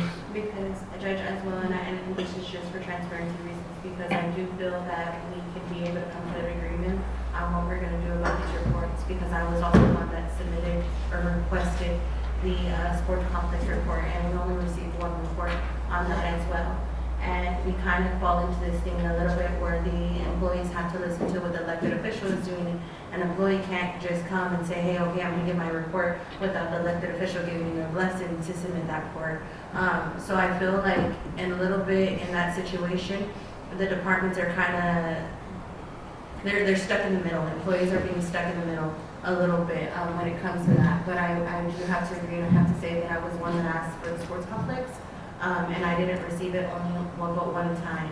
And so if we're gonna sit up here and we're gonna say, okay, every department, this is how it's gonna be, it should be fair and done to that consistency, regardless of what the elected official is saying or not saying, I guess, because at the end of the day, I mean, you need these employees in a predicament with either disobeying the order from their direct immediate supervisor or elected official, or doing what Commissioner Court wants as a whole. And I think in that predicament, we need to remember that Commissioner Court has the oversight authority on what it is that is presented to Commissioner's Court.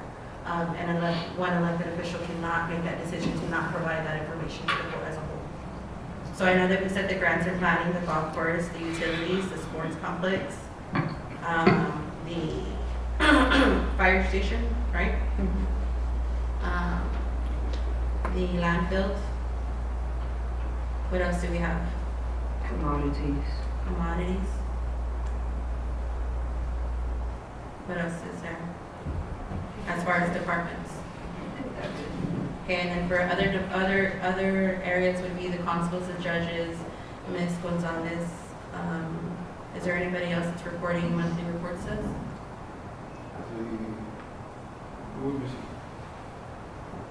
The auditor, treasurer. The auditor, the treasurer. No, all I got is asking who owns something. The clerk. Yeah. Code enforcer. Code enforcer. I think the code enforcer is a good one as well.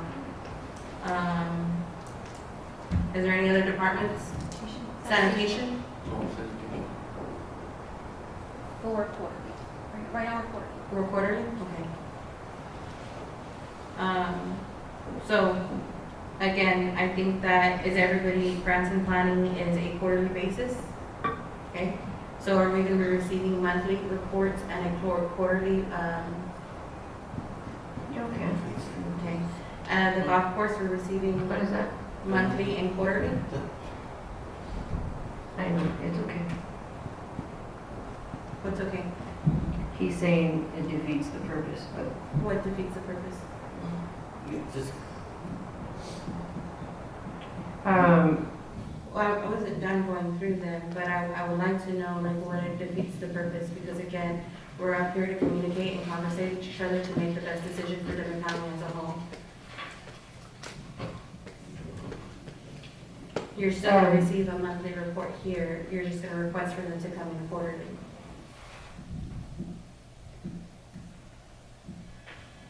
Any other questions? I feel like you're brushing me along, not us having the full conversation. I don't know what other conversation you want to have, We Commissioner. were going through them, and so the utilities. I know, but I think everybody already knows who has to come to Commissioner's Obviously, we Court. don't if they haven't been coming in, Judge, with all due respect. I mean, I think Commissioner Odena, I mean, it's your item, what did you want on here? That for it to be, I think it was just asking for the grants and planning, right? well, this is the thing.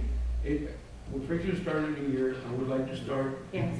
with the consistency of, if we have departments, they should come in and submit a report. I don't know, and I'm trying to figure out what is the big deal about it if we all talk transparency all the time, but yet it turns into an issue when we have to do it. Okay, but what departments do you want? So Every department that gets a budget from the county should submit a report, and if there's a problem with submitting a report, we need to know why.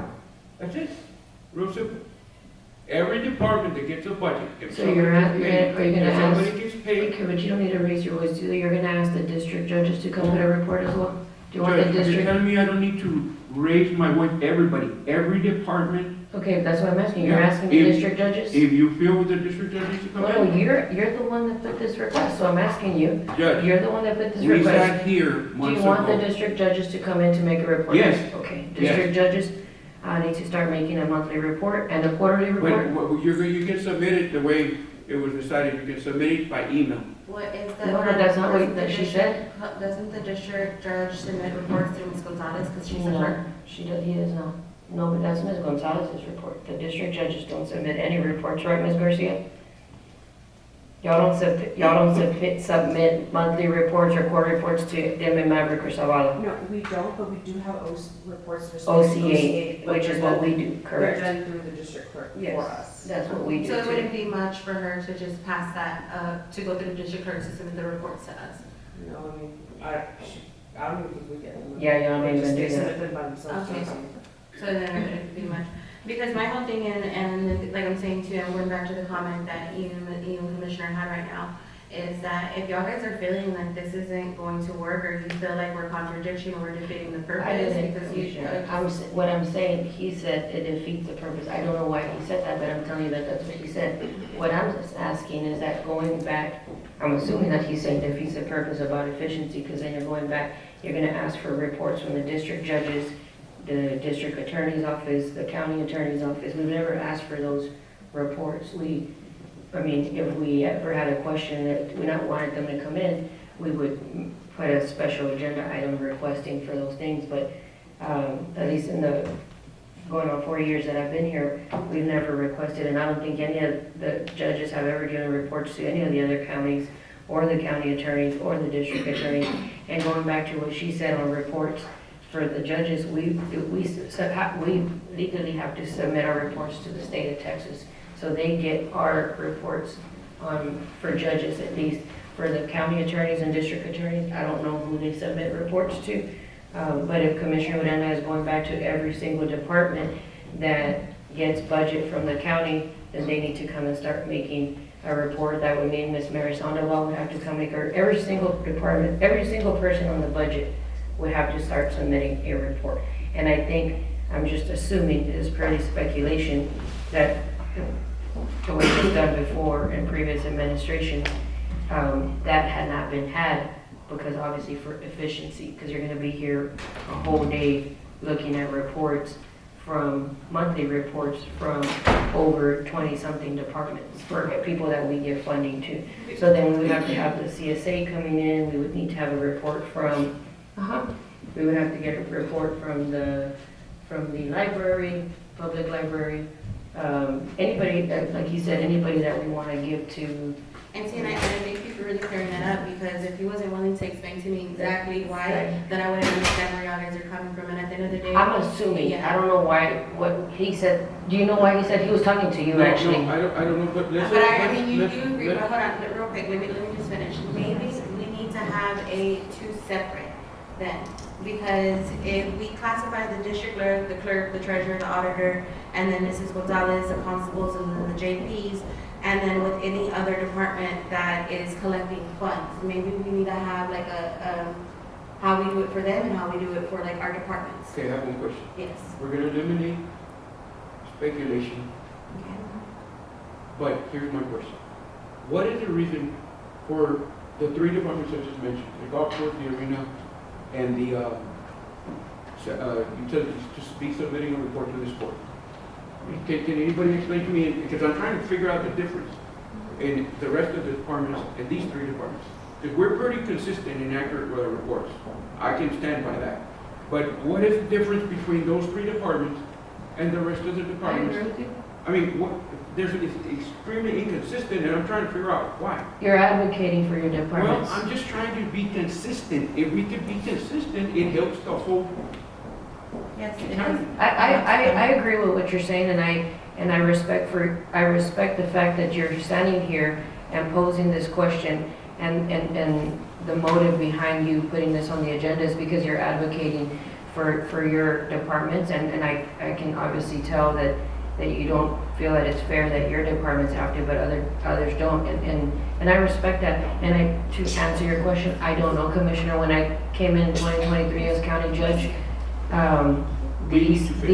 when I came in 2023, these departments were already giving reports. I mean, you might want to ask the previous judge, or maybe Commissioner Rubalcaba, Commissioner Carmona, they can have an answer. I don't know why your particular departments, and maybe before you didn't have an issue because they weren't your departments, they were the county judge's departments.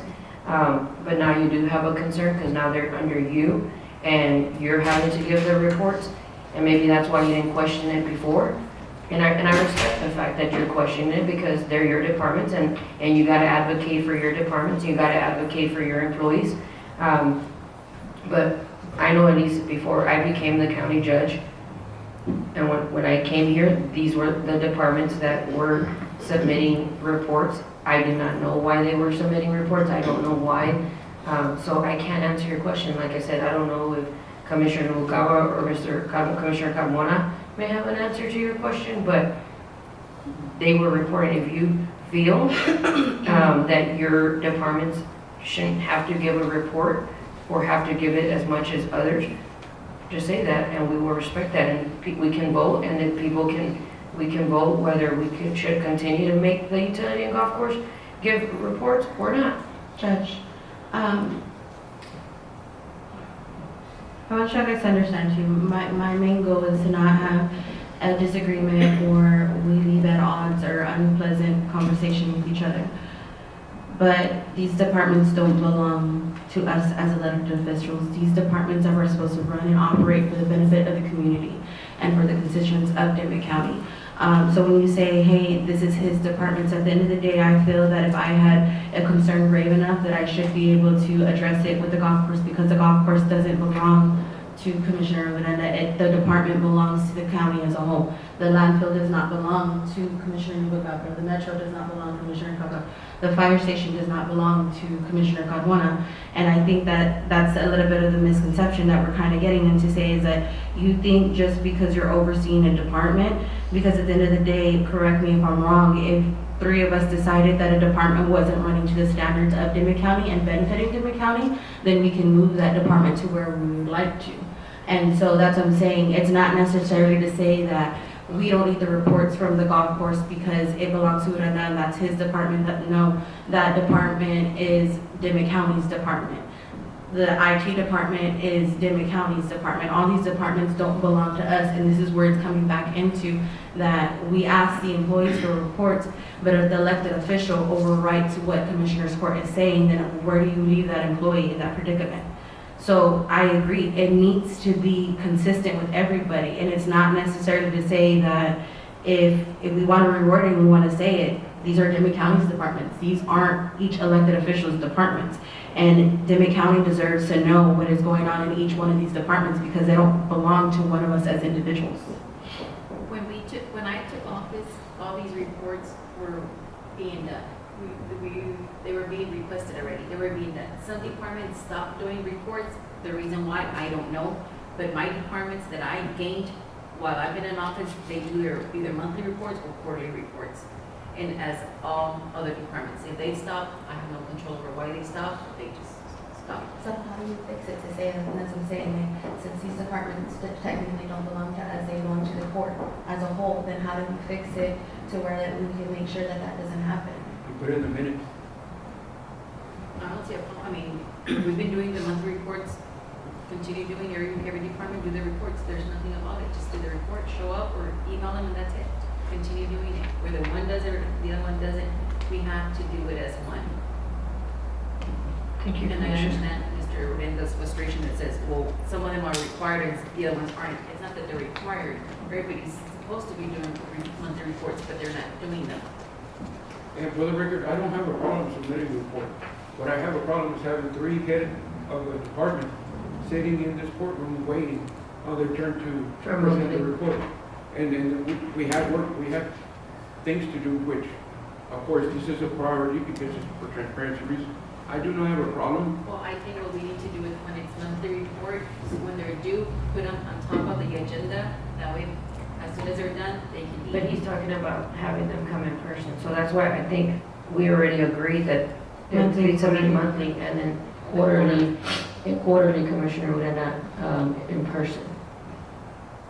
But are we doing all departments? Because we went a little bit off tangent right now. We started saying the district judge. Well, because Commissioner would end up said that everybody that gets Well, a I'll budget. clarify. I think that every department that is under our budget control, whether it be the judges, commissioner, myself, any department that's under our, that we foresee the budget. When you say we, you mean the Commissioner's Court? The commissioners for the Commissioner's court, individual. And we have. So you're not saying No. that the tax assessor, the county attorney? No, No.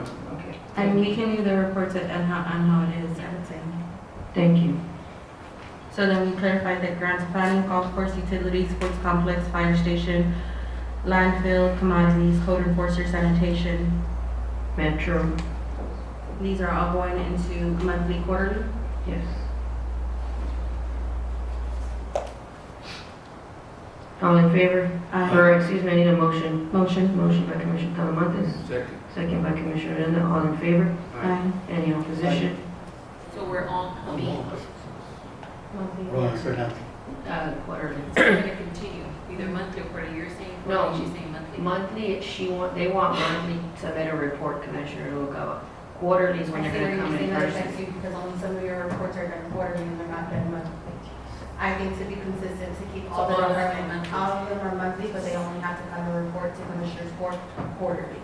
So all we're gonna get is the paperwork, and it's not one day that we have to review it, because we get our packets, now we're getting them earlier, so we have enough time, to be able to request if we do feel like we need to request, but if not, they're not obligated until quarterly basis.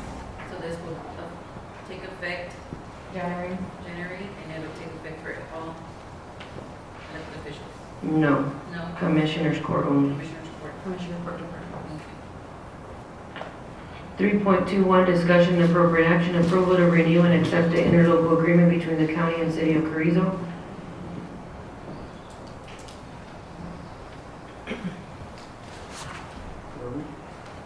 The 3.2, the interlocal, you put the Oh, interlocal. there's, Ms. Hernandez should have a copy, or not a copy, actually the original. Who has it? Okay, of the interlocal agreement that the city has already passed and approved. So it's up to, it's up to us now to get it approved so that we can, reinstate the interlocal agreement between the city and the county of Carrizo Springs. So is this one we have here? Yes, sir. Did you put it on there? It's on there, Commissioner, it is in your packet.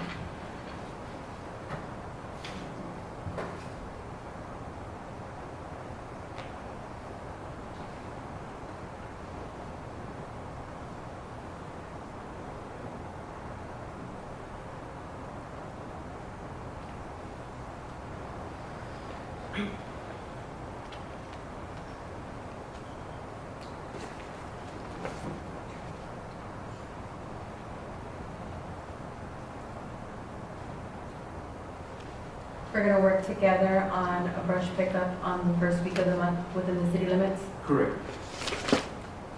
Every first week of the month, they'll be allowing the county to transport strictly brush. And at no cost to the county. Correct.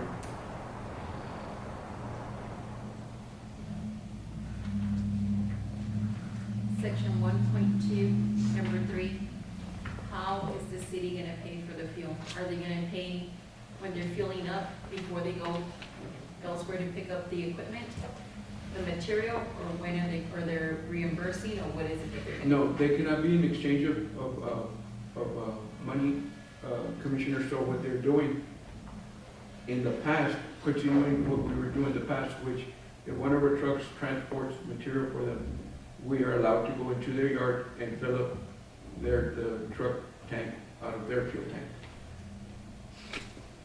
tank. Commissioner, we would assist, but we're not obligated. Correct.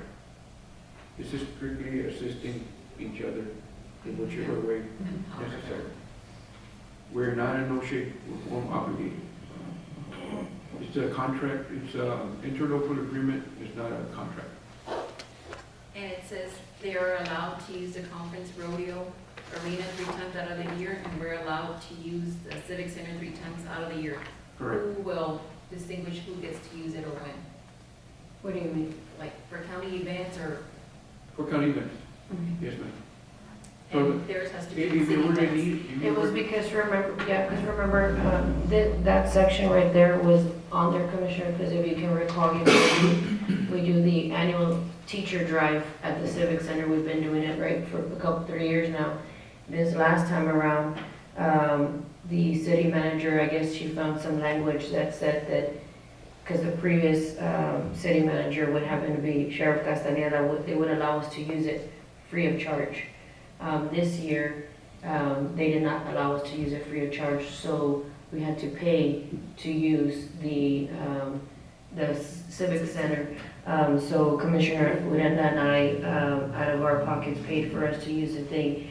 So she said in regards to that, they put that on there in case that if they wanted to use it for an event for them, they could use it, and then we could use theirs for an event that we wanted to host, and they wouldn't charge us, because if not, then they would have to charge us. But it would be for basically anything for the county, or is it deemed like for only things that are for public use for the community? Public use for the community.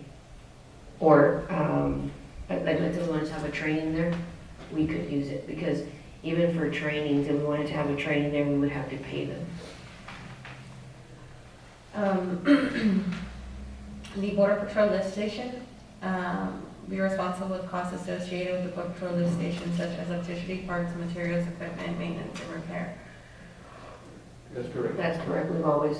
been We've always done that? Yes. Because I was gonna, and I mean, I may be off, not in the, but if we're gonna do all that, why don't we just take responsibility for the lift station to be? Because we don't have the license. License. We don't have the license to operate it, so they do. They have the license and the commissioner, actually, to better explain that, they have the license and the operating process. Since all that gunk goes into their sewer plant, it's better for them to control it that way. But being that that lift station services strictly county buildings, we allocate the cost and they allocate the responsibility. Okay. Number 6, on assisting with cleaning up residential commercial properties within the city limits, they took off the whole county, right? Because before, we had the local agreement, it was within the county. It was including outside city limits. So this is just for city limits. Nothing, like say for instance, Park Colonias, Carrizo Hill, Catarinas, Pecos, Espantosa, especially Espantosa subdivision. It doesn't include that, it's But just. Are they city within city limits? Are they within city No, limits? no, Well, that's then what I'm it's up saying, to us. that's what I'm saying, because Yeah. before it was included, Yeah, so they took that off and just put within city within limits. city limits. Because I don't mind assisting, I really don't mind assisting, whatever we can do to work together. But if, let's just say, we pick up a property that's deemed unhealth for safety hazards, and we're gonna help the city go pick it up, and we're gonna go dump it for free, but we can't do that for the county. To pick up what, Commissioner? Like if we go pick up like a house and stuff like that, and we, obviously we're gonna assist the city, right? So they would take the debris and we would just be assisting with like our manpower and our equipment, but we couldn't offer that same service to anybody that's not within the city limits? Correct. It'd be to the counties. Yeah, that's the counties. So where would we take it if we did it for the county? To our landfill. To our landfill? So we can't add any more to it, or this is just it? No, this is what they already. That's what they But they approved. And to be honest with you, this is the thing that's been happening. This is like a ping pong ball, it goes back and forth. You were not at that meeting, Commissioner Rocal, but the rest of us were.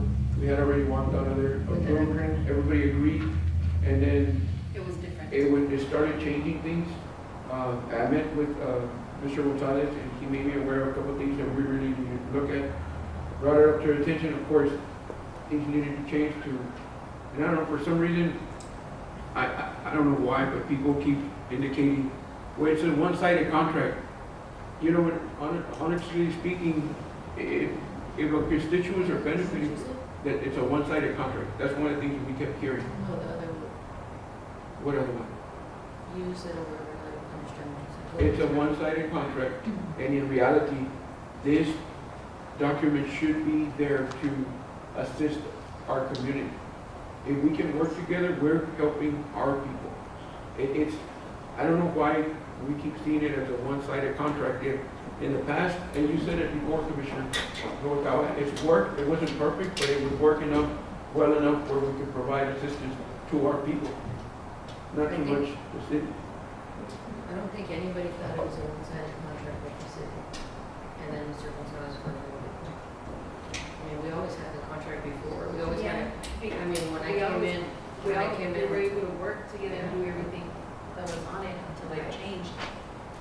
But if they already approved it and this is what they approved, that was just my, I'll entertain a motion. So moved. Motion by Commissioner Alonso Carmona, Second. second by Commissioner Odena, all in favor? Aye. Any opposition? Motion carries. 3.22, discussion appropriate action, clarification on authority to order food from the food bank.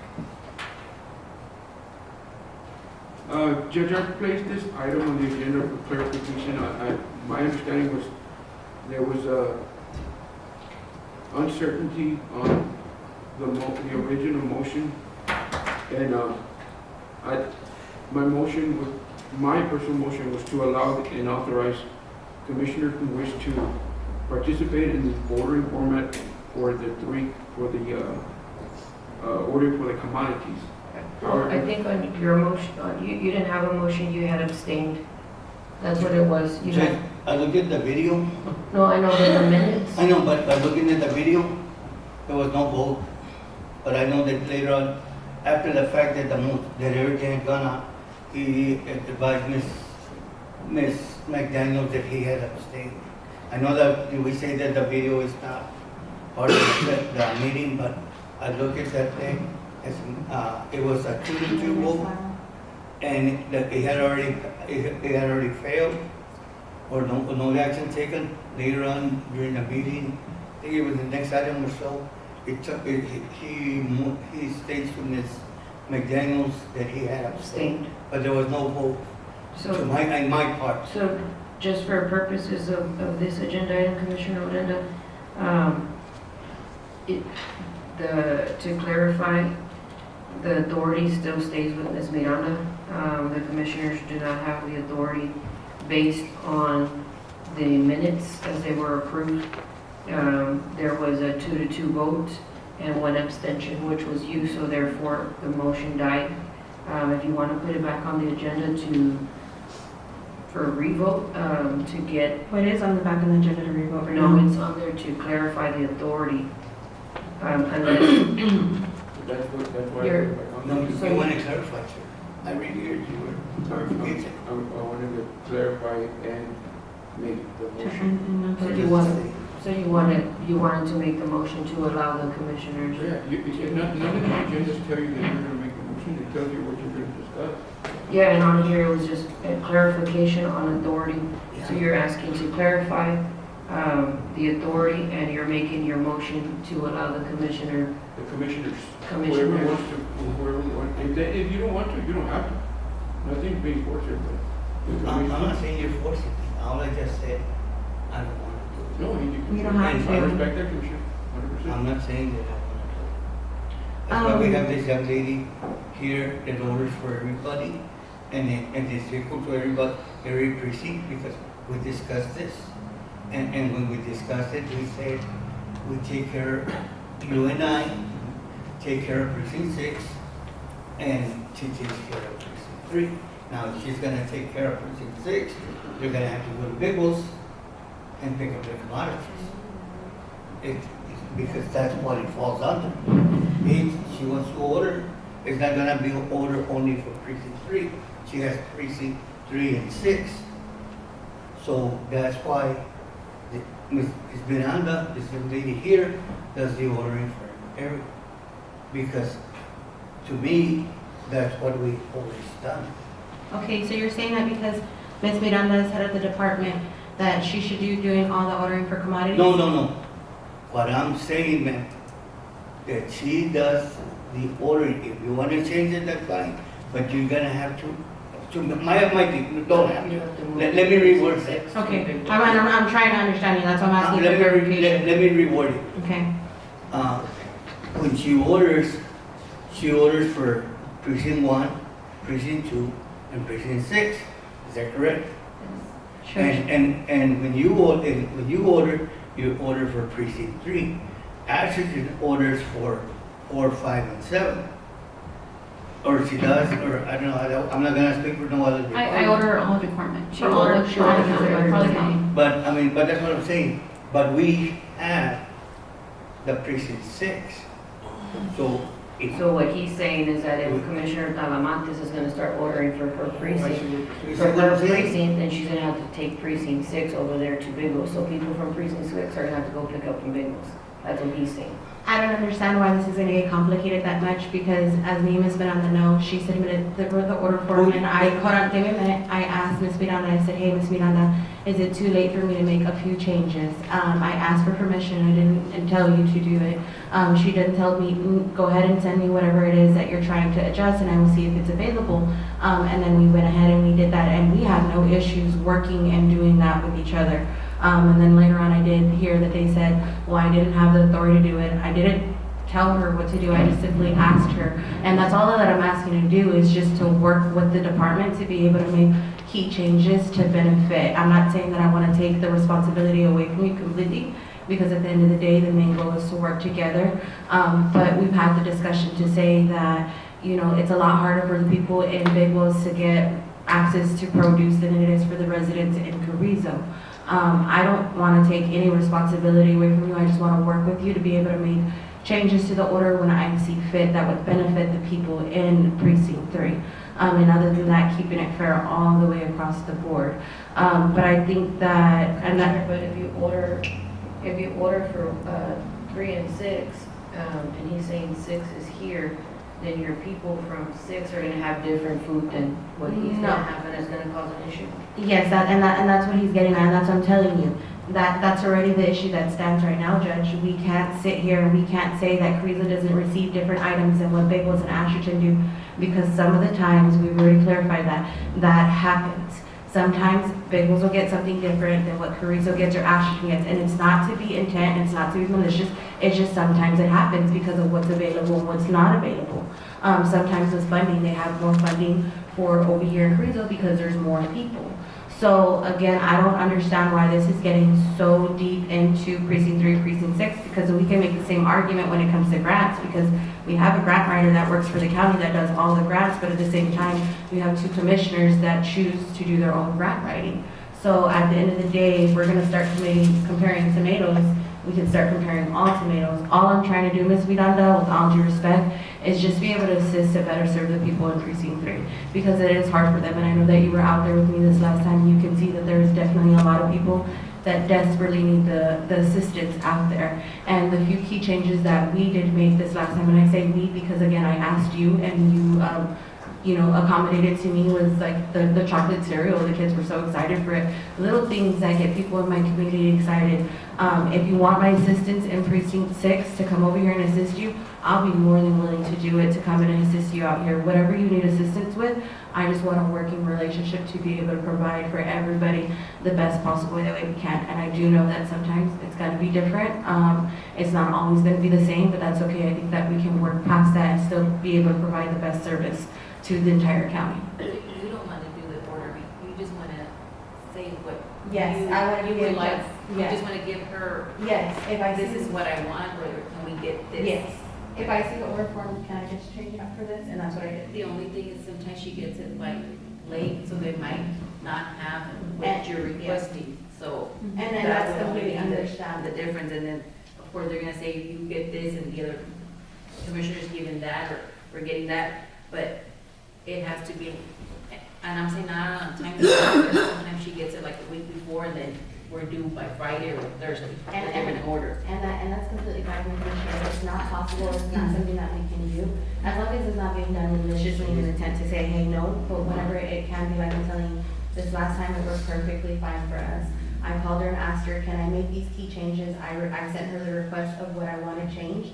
And then she was able to message me back and say, yes, it was available. But I understand that sometimes it would be, hey, this is not available, or this wasn't able, this ran out. I mean, again, we both understand going to that meeting, that it depends on the food bank. It's not always necessarily us, but I just want to be able to have the freedom to say, hey, maybe this would benefit us more over here. They're kind of tired of the vegetables, let's change it up for this. And, you know, that's all that I want to do. But I do understand that her workload, she has other things that she tends to, and that was my hesitation when we first brought it. I didn't want to put more on her to say, hey, you have to send it to Commissioner and she has to approve it before. I'm not gonna delay your processing your workload like that. All I would like is the opportunity to make some key changes if the opportunity is presented. And if it's not, then I understand that, you know, it wasn't a possibility this go around, but we can continue to work and, you know, whatever you need help with, I'm here to assist with. Commissioner Odena, back on your agenda item, are you asking that she have authority to order or authority to give her opinion to Ms. Miranda as to what she wants to order? I'm asking that she has authority to get with Ms. Miranda and work collaboratively to place the orders as necessary. I have a motion by Commissioner Odena, Second. second by Commissioner Talamantes. All in favor? Aye. Any opposition? The only thing is just as long as it's done on a timely manner, Yes, sir. in case they don't have something over there. I don't know if it was Maribel's fault, she didn't get us what we wanted. No, and I understand. 3.23, discussion and appropriate action, municipal landfill monthly report.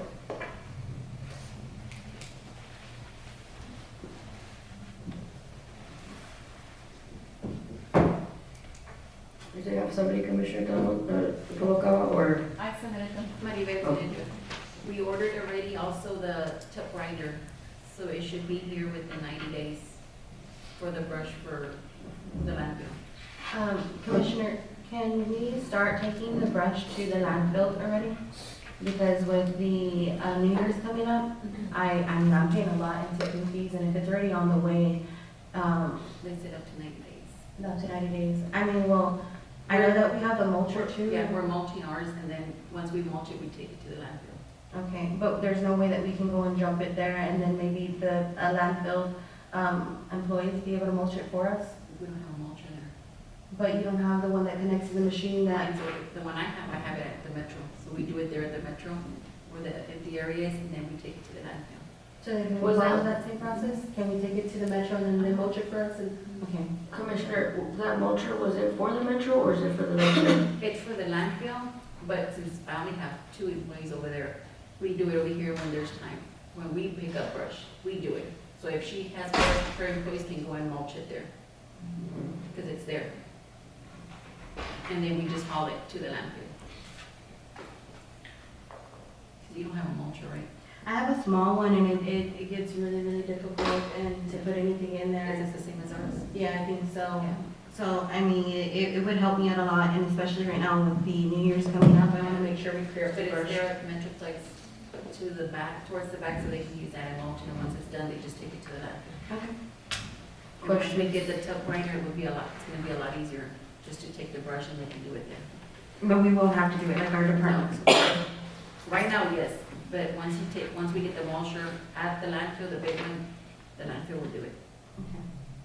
Questions on this? Yes, just real quick. The mulcher that's at the Metro right now, so then my employees still have to operate that Yes. mulcher and then do it, okay.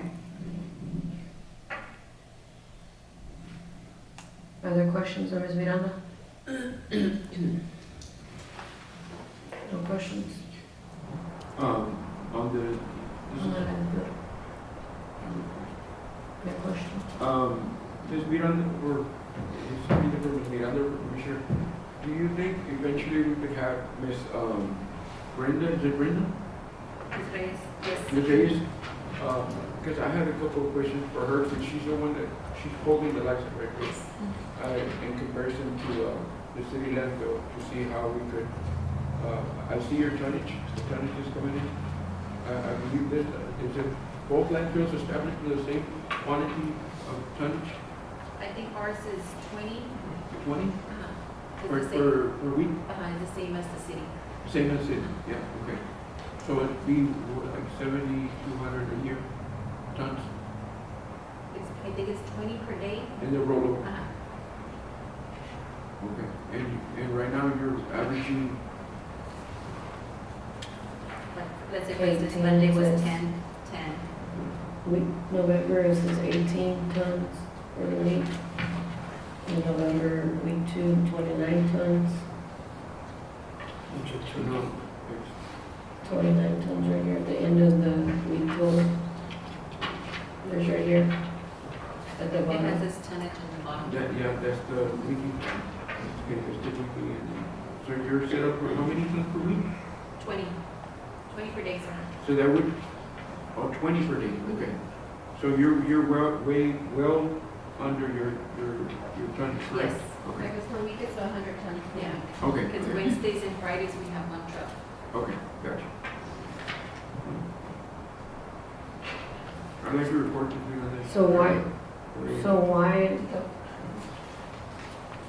are you having to pay still tipping fees, Commissioner Talamantes? For the brush. Because we're taking the brush to the land. That's what I was asking, do we So have that, it? that the little one doesn't mulch like the big brush, but it'll do the small. Small branch. The trunks. Because, and that's why I'm asking, like, if we're not meeting the tonnage and we're not getting that much, we don't have any area that we can just go and jump for now until we do get the mulcher. I think that was something that Commissioner Amanda had talked to But Dan about, right? I'm still picking up and I'm paying a lot. Judge sees my appeals, Okay. I'm still paying for my tipping fees. So the brush commissioner, if we were to bring it into the landfill, it would have to be considered as garbage weight, Okay. and it would add to her weight. If we could establish a different area to mulch it, That's why I said if we mulch it, it's a lot easier for us and it doesn't take that much tonnage that's already mulched. well, we wouldn't have to, yeah, well, we wouldn't have to really consider it as tonnage. But would it We keep- wouldn't take it into the Yeah. landfill, we would take it into On the a side, separate table. because I thought that's what you had talked to Dan about. Yeah, in the past. when But we if you started take all from- That's that, what I was trying to but understand. like- my question is, how much tonnage are you paying for a week at the landfill? A month, not a week, because I only do it once a month, I do it the third week out of the month. Probably like $400 or $500, but I don't know the tonnage of exactly what it is. Very, very. I'm just asking because if it's 100 a week, it's Yeah, 'cause, 400 tons a month, correct? I Approximately. want to say the landfill corrido, if I'm not mistaken, it was around 55 cents. The time. No, I know, but what I'm asking is that, because it shows on here, we have 100 tons a week, and this week it was only 18 tons. You have a whole 82 tons left. So is the brush that heavy? That we're gonna max out? I'll take it in. If you're bringing in like. I'm just saying to assist Commissioner Talamantes from spending Because right now, on it tipping would only fees. be me that's Just gonna go take drop it off. and I'm gonna be able to assist on the first week of the month. So like if you let me go put in there, it would just be just me and you we right need now. to check on the back if there's an area where we can slide over it. Because I don't think I'm gonna have time to mulch it before the New Year's is coming up, because I have places that I have to go get. So I was thinking about doing a second collection, but I won't have the time to mulch it. So if you could just give me an area, like I'm saying, theirs is gonna go, yes, theirs is gonna go to the city, because it's gonna be the first week of the month, and so it's just needs That's a what week. you were trying to do a Yeah, month ago. so the best thing, I think, my opinion, the best thing to do would be to eliminate the brush from the landfill to where it doesn't affect her tonnage in any shape or form, or even her permit. So if we have a separate pit where we can take the brush and mulch it and dump it in the pit. Can we take it to yours for now, Yes. Yeah, in the at back. your yard for now, and then once we get the mulcher, either mulch it or mulch it slowly Yeah, to we where can. it doesn't get exceeded, because we don't, of course, we don't want to go to Yeah. you to find us. Yeah, and then just leave the landfill for actual garbage, because we are gonna, there are situations where people dump trash on the side of our county roads, we have to pick it up. And if we take it to the city, of course, we're gonna get charged. But we can take it to the landfill without being charged and eliminate the brush in just a separate area. Probably be the most feasible thing to do, but Any other questions on Mariva? I entertain a motion. motion. Motion by Commissioner Odena, Second. second by Commissioner Noguera. And we're taking items 3.23 and 3.24 together. Is that your same motion, Commissioner Noguera and Odena? Yes. Sir. Yes, ma'am. All in favor? Aye. Any opposition? Motion carries. 3.25, discussion and appropriate action, monthly report July 2025 through October 2025, quarterly report from commodity coordinator.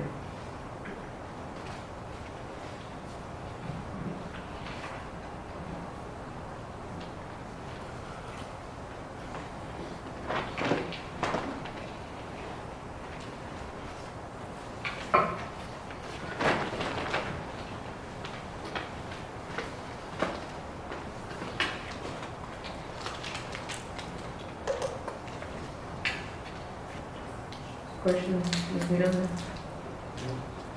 I'll entertain a motion. Motion. Motion by Commissioner Alonso Carmona, Second.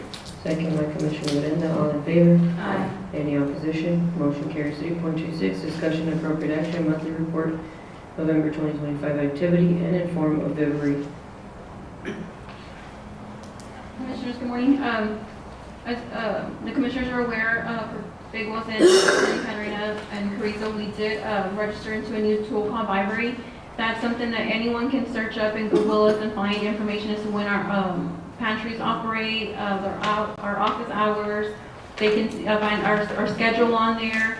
If for some reason we have to change the distribution date, I'll be able to send out a message to everybody who's registered through Vibrary and recipients for Dimmit County, and notifying them of the changes on the distribution date. Should we ever get funds again from, government funds to be able to get those freebies or mobile distributions, we'll be able to notify recipients through there as well. Closures, anything like that, we will be able to notify those who receive commodities through Dimmit County through a text message versus Facebook was the only way we were able to get to them, which a lot of our elderlies do not have Facebook. So that this is actually working out better. We did push out a message for those that registered in November, and we did get good feedback that they did receive it. They were notified.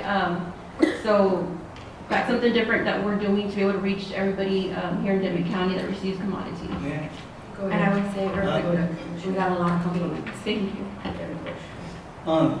Ma'am, this morning we were approached about, I don't know how to register, but for the elderly, is there another simpler or something easier for them to register, being that if they're not registered, I heard about some cards that they use just to recertify, but for the first time registers on the elderly, if they don't have a computer or It can't be done online, and we can't release applications. Applications have to be in-house. Okay. In-house. That's the only way, yeah. That's policy. miscommunication on that. Yeah. Because I got a. A lot of them were confusing that this QR code that was Yes. given to them was to renew, Yes. but it's not to renew. It's for them to register to receive text messages from us or updates or information, informative Yeah. information from the food bank. Because That's they were what like, they, that's what they were thinking. Yes, yes. yes, that's the person that I was approaching. Yeah, and a lot of them like, no, yeah, I already renewed. I'm like, no, that's just free to register, receive information from us. But no, as far as the applications, they do have to be done in-house. That was my next thing with the changes that we did, that we transitioned over to everything going online for TFAP as well as CSFP. When it comes down to renewals now and applications, we're doing away with the paper trail. So that was gonna be my question, was if you authorize for me to train Ms. Flo, Ms. Gracie, and Ms. Patsy into doing the TIF applications, because that's gonna be online now. We will no longer do paper trail. I'm still receiving paper applications, but they do want us to completely eliminate the paper applications. So I will need to train like the 3 ladies, so that way at all 3 different locations, for Flo to help with Carrizo's, Ms. Gracie to help with Big Wells, and Ms. Patsy to help with Ashton applications, because they are now, as you come in, they have to be done in person on the computer now. Thank you. We can get, are we gonna need like an iPad? I or do desktop? have tablets. I Okay. do have some iPads that they're provide for us to be able to do that. I know we have it for Carrizo right now, but and I'm using the one of our sanitation phones to be able to ping our internet from there to get data out there so we can enter. But it's just kind of hard. Our Carrizo line is so long, so it's just easier just to do it on paper and just coming back in the office and me entering everything in. But for Ashton and Big Wells, I know they're smaller sites. The internet's there. I'm sure y'all can connect to the Wi-Fi. Y'all can use it as they're coming in. Y'all can enter and be able to do that through there.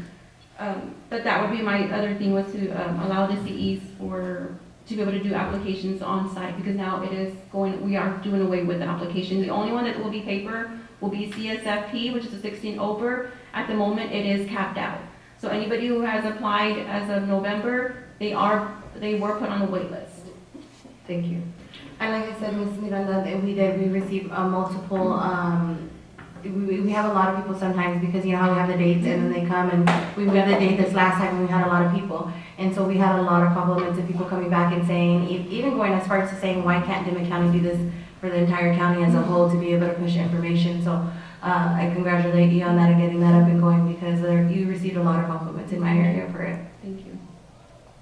Motion to approve to allow the training for the other personnel to assist with registration. Motion by Commissioner Almonte, second by Commissioner Odena. All in favor? Aye. Any opposition? Motion carries. Thank you, Ms. Miranda. All right, thank you. 3.27, discussion and appropriate action, overall status report on sports complex. Mr. Martinez and Mr. Gonzalez.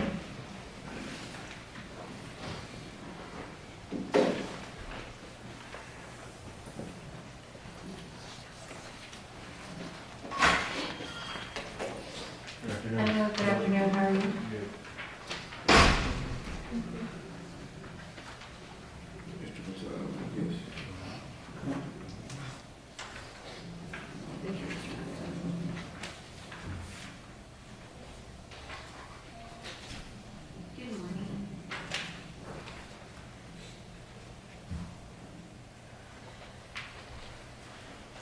Good morning. Good morning, George and all the commissioners. What I did is that I kind of put together it had been over a year since we've been at this, and we kind of lost track, so I did kind of research. So the letter to proceed on the project was issued on September 23rd. The official contract was not issued until November 22nd. So November 22nd is the official commencement of the construction. The contract stipulates 407 calendar days. Right now, that puts them in January the 12th. If we add from that day that they started, there's some weather delays that they have been with delaying on the weather, so it could put them all the way to the February the 12th. And right now he's finished. They're shooting targeted January 31st is when they feel comfortable that they should be able to finish. There's one item that is critical that is still not resolved, is that the city of Carrizo is imposing a 6-inch water meter, and this is something that they just passed on their agenda on August this month, and they I feel like it's kind of a punishment on the county because nobody in Carrizo has this. And you will be the only one with a 6-inch water meter going into your property. So the county has been arguing this back and forth with them, trying to get them to waive it, and they won't budge. We're running out of time. This is really going to impose a problem with the contractor. They don't have water. So this is still in negotiations, and between the county and them, and, The 6-inch pipe was approved after we started the project, Yes, ma'am. so they can't grandfather us since we already started the project? We've tried telling them, and the city manager and the waterworks don't want to budge. they run this in August. I mean, I feel like it was not nice. It was just against you. And We were never handed an order or a change in an ordinance or nothing, modifications or anything. but anyway, so the contractor right now is getting the prices to get this installed, and if we have to, the show must go on. It's unfair. It's really unfair for you to have a water meter that nobody else has. It's not, so now that the school's doing their projects too, are they gonna be required? They said yes. They're saying yes.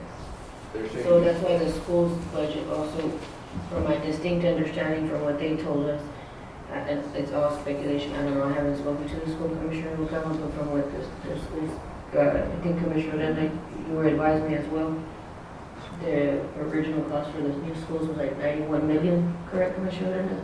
The allocated The cost. allocated was 91, and now they're going up to 120 because they're having to do, add things that the city's asking that weren't in place when we or the school was, correct? Is that correct, Commissioner Landa? Well, it's like you said, Commissioner, they passed this ordinance, it's an ordinance, at the end of July. In August. In August.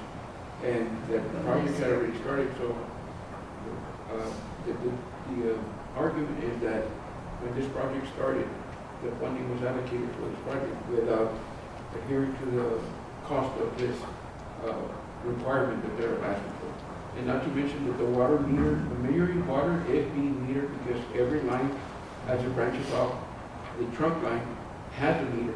And it's even the brand of meter that they're requesting so that they can electronically meter the water. We're not required to pay for the water because of the original contract established between the county and the city. So clearly states there, the water is free for any Recreational purposes. But they still want, their argument is, if there's ever a break, we would like to know how much water we lost. But it depends on where the break is at, because Because it's gonna be metered. I mean, we have 4 or 5 meters Five. inside, 5 meters inside. It's gonna be metered. But they want us to, well, no, they want us to They want to spend, meter at the main. they want us to put a meter outside of the park. That 6-inch meter is gonna be outside of the park. Because they want to start metering how much, in case that, like he said, if there's a leak or something, they don't want to go inside and check that meter. They want to check it from the outside. But you can do it electronically. But you can do it electronically, and right now the water that's there, the meters that are there are compatible with their reporting system. How they go to anybody's houses, they can check the meter from here to check somebody that lives in the city. So ours is compatible, but they're still asking, because of that ordinance, that we put a meter on the outside. Judge, but even with those meters that they install, they have somebody going to read them because they're not functioning properly. I know we had the one at the fire station changed because it wasn't working. So how much water are you gonna lose? It depends on how many times they go and read it. You get free water. It's not that you're paying for the water. No, we understand that, but how can you come up with, if sometimes the meter is not even working? Because there's instances where, like I stated, like the fire station, they had to change the meter because it was all dark and it wasn't reading nothing. So this is something that we still got, we need to resolve as soon as we can. And on the budget, we're still within the stipulated contract sum. As a matter of fact, we are under the budget, and we expect that at the end of the project, the budget, the contract is reduced between $300,000 to $400,000, so it'd be $300,000 to $400,000 less than the commitment that there is. And that's pretty much it.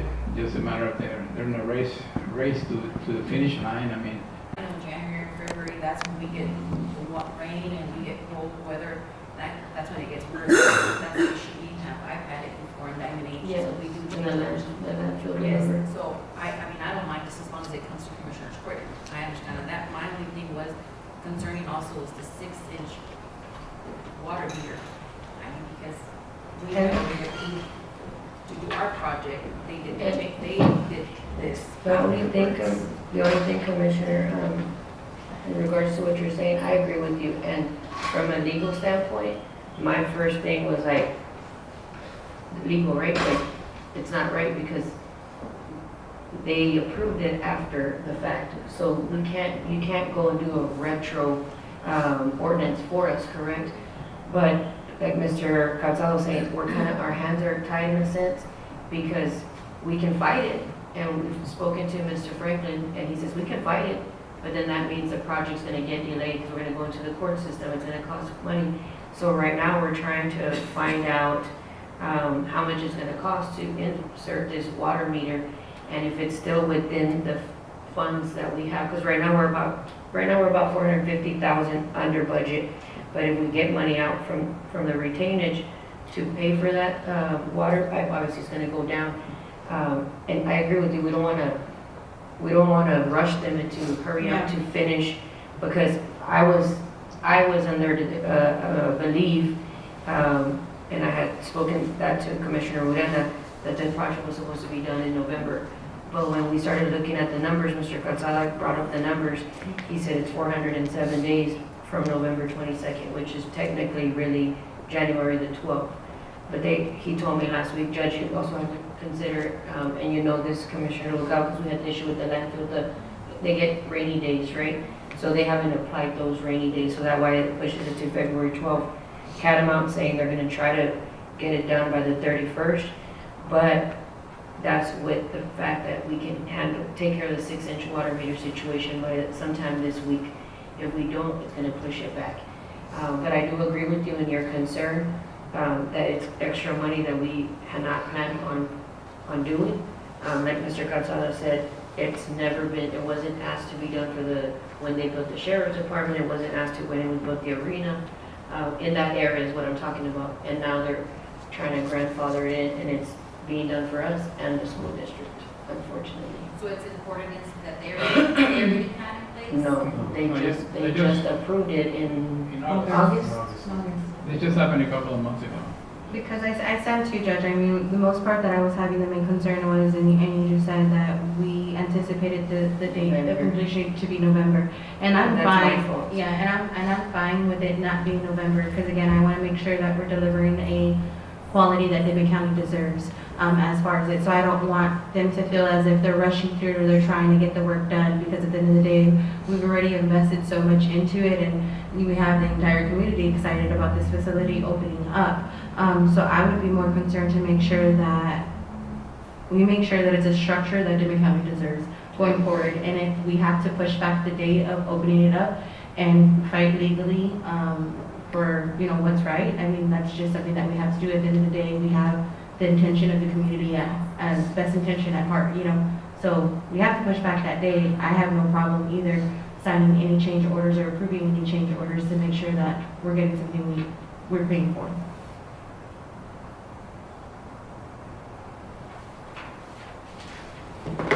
Motion to approve, motion by Commissioner Talamantes. Second by Commissioner Odena. All in favor? Aye. Any opposition? Motion carries. 3.28, discussion and appropriate action, change order for the PSI contract. Mr. Gonzalez, that one's also for the sports complex. The PSI, the PSI one is for the contract. Do you have that, Mr. Gonzalez? So, PSI is a company that everything has been tested. The dirt has been compacted. All the steel has been placed, including all the concrete that is in. And the concrete is the issue.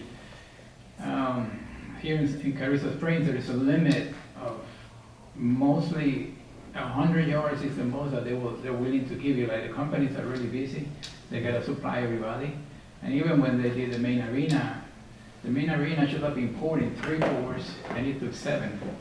because the most they will give them was 300 yards, and they made a big deal of like giving them 300 yards every time.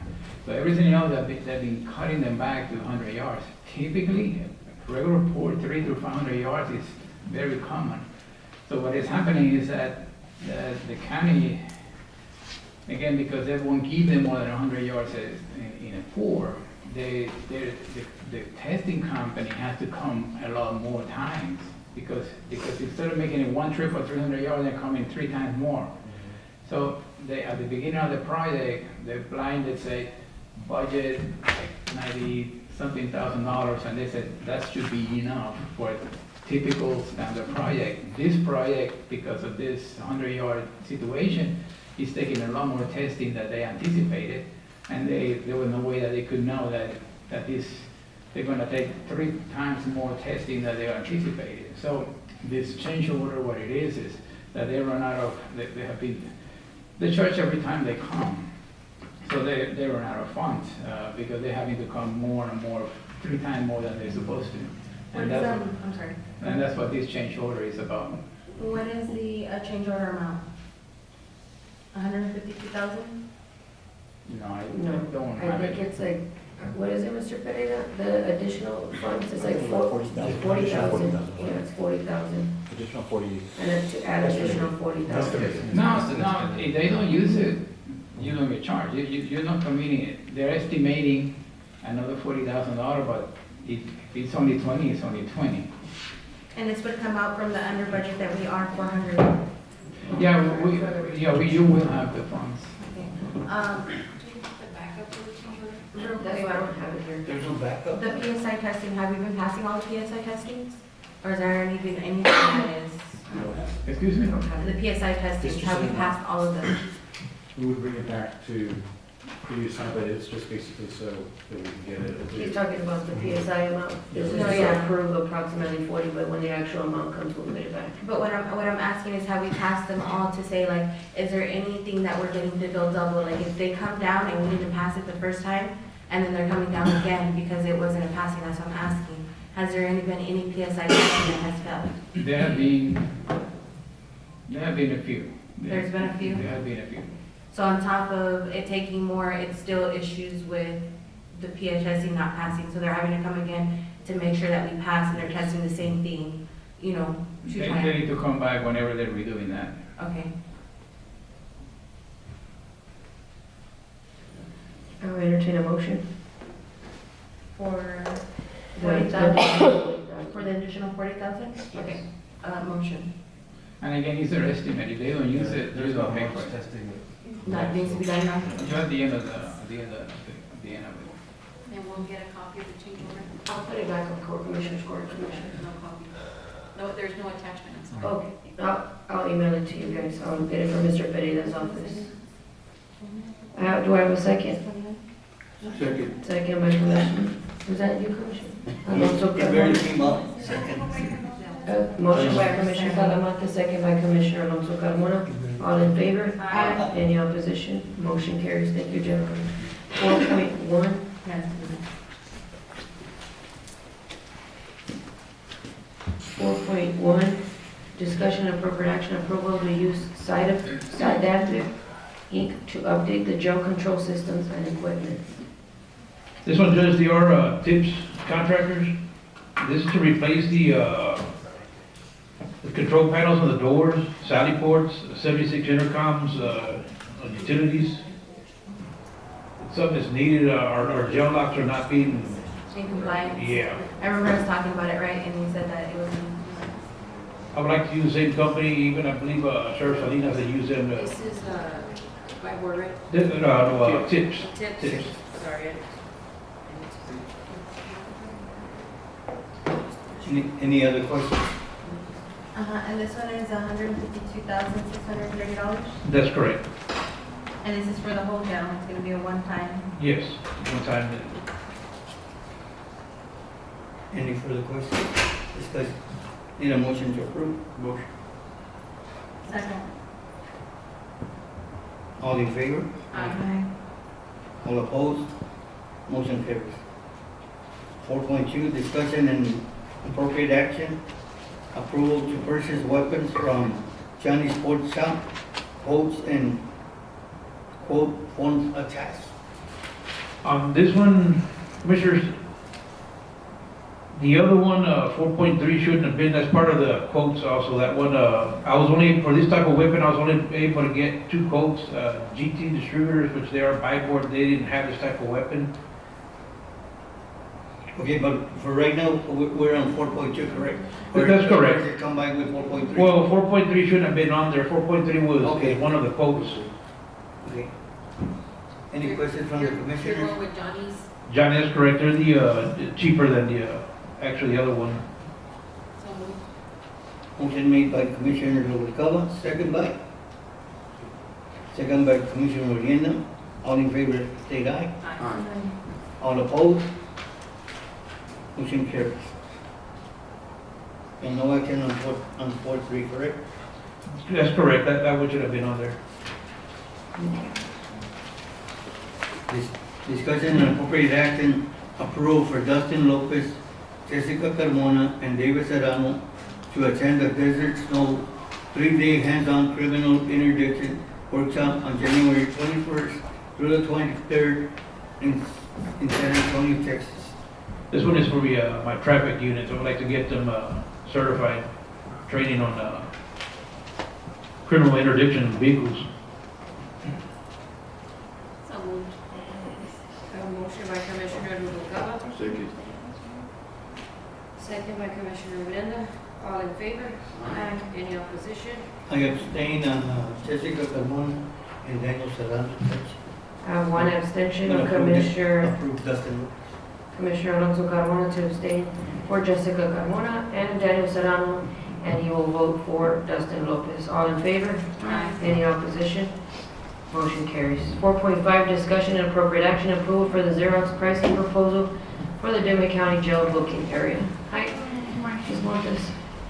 As per your request, the dinner, we went down $15.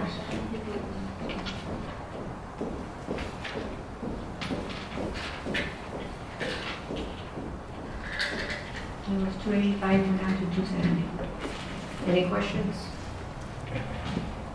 I'll entertain a motion.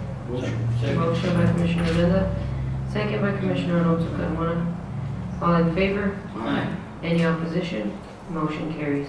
4.6, discussion and appropriate action approval to purchase an ice maker cube style air-cooled self-contained condenser. This is the actual machine, not... Yes, the So moved. Motion by Commissioner Alonso Carmona, second by Commissioner Odena. Any other discussion? All in favor? Aye. Any opposition? Motion carries. 4.7, discussion and appropriate action approval to purchase, shelves for the new walk-in cooler and walk-in freezer. So moved. Motion by Commissioner Noguera. Judge, I have a question. Yes, ma'am. Why does he have to have that through Commissioner's Court if it doesn't exceed a certain amount?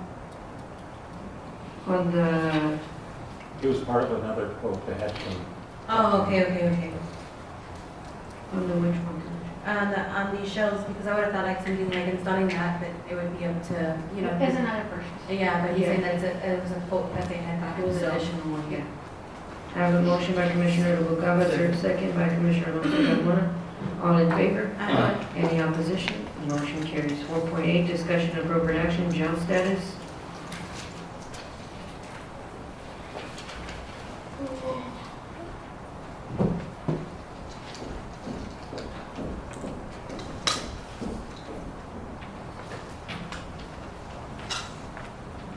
Questions of Ms. Montes for the jail status report? So moved. Motion by Commissioner Noguera, second by Commissioner Odena. All in favor? Aye. Any opposition? Motion carries. Thank you. Thank you. Utility status report?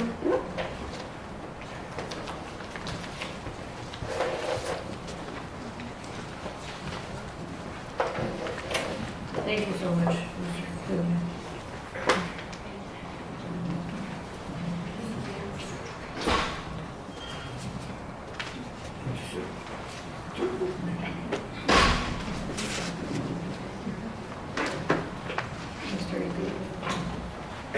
Mr. Dubre, I just want to thank you for going out to the sports complex to assist me, to making sure that we just got a second opinion on that pipe. I do appreciate you guys going out. I'm glad I could help.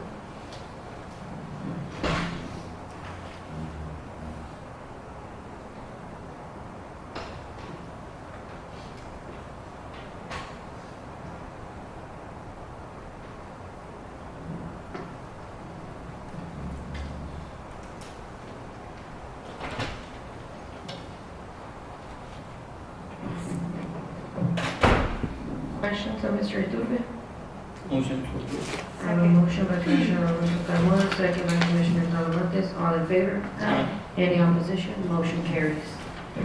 6.1, motion to table. Do I have a second? Second. Second by Commissioner Noguera. Wait, hold on, why are we tabling? Mr. Ortiz is going to be here. But it was on behalf of Judge Abascal. No, but that's not that one, Commissioner. It's the next one. Okay. All in favor? Aye. Any opposition? Motion carries. 6.2, discussion and appropriate action reimbursement for travel and meals for Araceli Gonzalez, Elena Villa, Lorena La Fuente, and Patricia Salinas, and Melissa Garcia.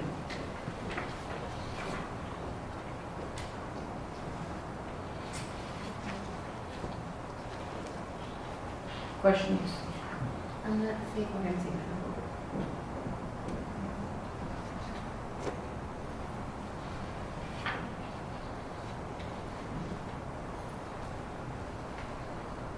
Any questions? Motion to approve. Motion by Commissioner Alonso Carmona, Second. second by Commissioner Odena. All in favor? Aye. Any opposition? Motion carries. Thank you, Ms. I'm sorry, Ms. Garcia. Real quick, Ms., because I'm seeing that Ms. Patricia Salinas, she has way more than anybody else, because it's She's dated. a court report. Oh, She comes all the okay. time. That was Thank my you, question. Ms. Thank you. Thank you so much.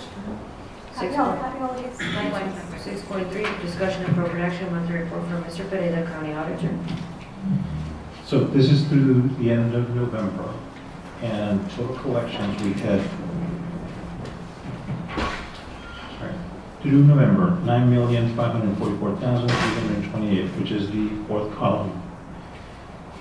And if you look at the first line item, which is current taxes, we have collected year-to-date, 8,222,424, which we had budgeted 13,119,988, which is 63% of what we budgeted. Under sales tax, we had 438 for the two October, November. Last year, we had 461,000, so we're pretty much in line with receiving that. As far as the interest is concerned, we're up to 443,000. Last year at the same time, we had collected 381,000. So in total, we're at 9,544,328. We are $1,708,000 less than last year, but based on the budget, we're doing okay, and we're still projected to be revenues over expenditure for the end of the year. For expenditures through November, we had $3,312,156,000, which makes it $6,232,171 revenues over expenditures. So we are still financially sound, and we are, Yes, and we will probably have adding more to the the fund general balance. fund. Okay. Any other questions of Mr. Pereira? I have a motion by Commissioner Noguera, Second. second by Commissioner Odena. All in favor? Aye. Any opposition? Motion carries. Thank you, Mr. Pereira. 6.4, discussion and appropriate action to approve to join the One GPA Purchasing Cooperative. This is just another cooperative, kind of like the TIPS and the buy board. And the purpose of that is to give additional opportunities to the commissioners to be able to go out and put in with other companies without having to go for the multiple quotes. I have a motion by Commissioner Noguera, second by Commissioner Odena. All in favor? Aye. Let the record reflect that we have, I guess, one extension with Commissioner Donovan, I think she stepped down. So let me write that down.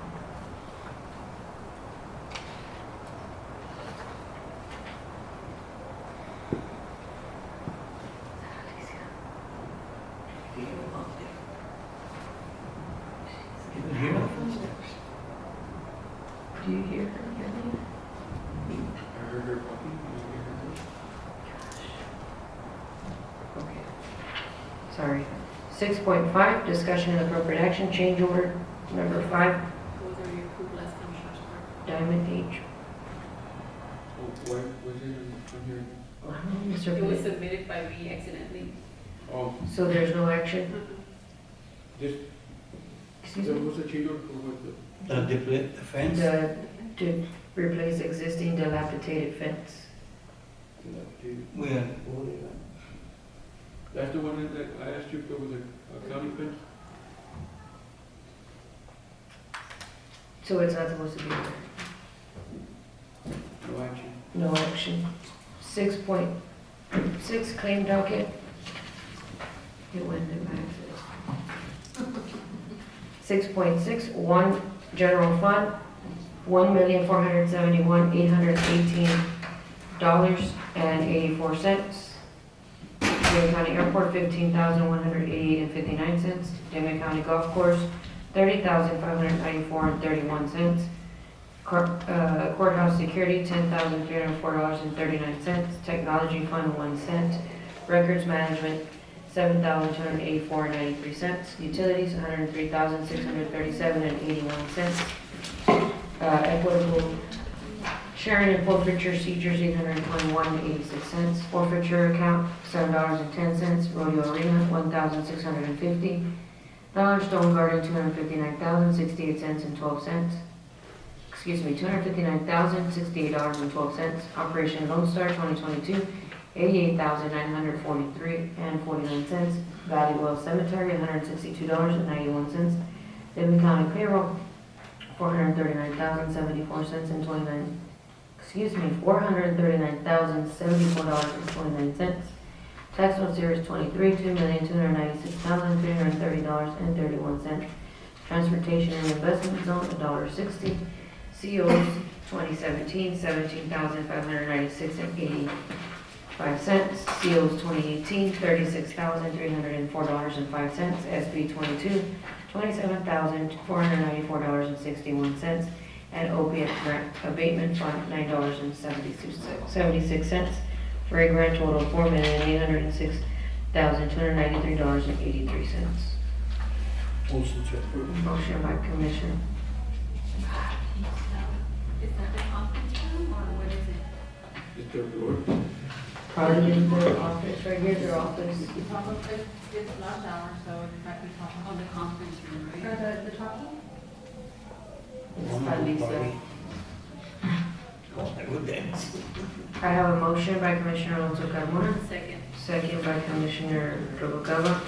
All in favor? Aye. Any opposition? Motion carries. On 6.5, Commissioner Talamantes, we put you, and 6.4 abstain.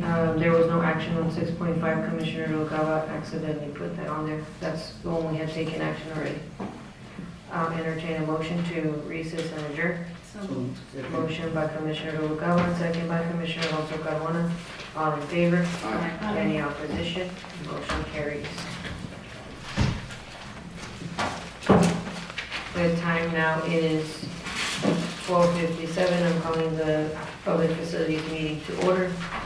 Let the record reflect that all parties are present, and we do have a quorum. Approval of minutes, December 8, 2025. Motion to approve. Motion by Commissioner Talamantes, Second. second by Commissioner Uranda. All in favor? Any opposition? Motion carries. 2.1, discussion of appropriate action, new business. My report was placed with the road report, but I can kind of give an overview of the facility. We do have Texas Air System that went in. As we reported, we are fully operational, which is, thank God. We we got that situated now to move forward with double checking. We're gonna go ahead and have them check all the other systems just to make sure that there's not anything that was, left uncompromised to weaken the compromise of the entire system. But we are up and running. As y'all guys know, the water leak that happened out there from the city, we did remain on location the entire time until it was done because that water line leak was right on that fence. And for a minute there, we kind of thought that that fence line was going to compromise just because of how much water was there. So we stayed on location just to make sure that the facility wasn't compromised, and if it did, that we were there to act quickly to make sure that we secured the facility for them. Overall, both higher ups from the facility came out and thanked us for our response and staying there and being able to assist with anything that we could to make sure that their facility stayed secured. And that is about it on that facility side. We are going to work into some of the electrical issues that we're having because now we're having a lot of electrical problems, but one bite at a time, and I do see light at the end of the tunnel. Thank you. You have a motion? Motion. Motion by Commissioner Odena, second by Commissioner Lucano. All in favor? Aye. Any opposition? Motion carries. 3.1, discussion and appropriate action, monthly report financial. So through the end of November, we have collected $183,399. And between the two departments, which is the Public Rio Grande Building and the Public and the Border Patrol, we have expenditures of $80,890, which we are 102,509 revenues over expenditures. Do I have a motion? Motion by Commissioner Lucano, second by Commissioner Odena. All in favor? Aye. Any opposition? Motion carries. 3.2, claim docket, public safety, $12,082.73. So moved. Thank you, Commissioner. Motion by Commissioner Alonso Carmona, second by Commissioner Odena. All in favor? Aye. Any opposition? Motion carries. Recess and adjourn. I'll entertain a motion. Motion by Commissioner Alonso Carmona, second by Commissioner Talamontes. All in favor? Aye. Any opposition? Motion carries. Thank you, Commissioners, and we'll see you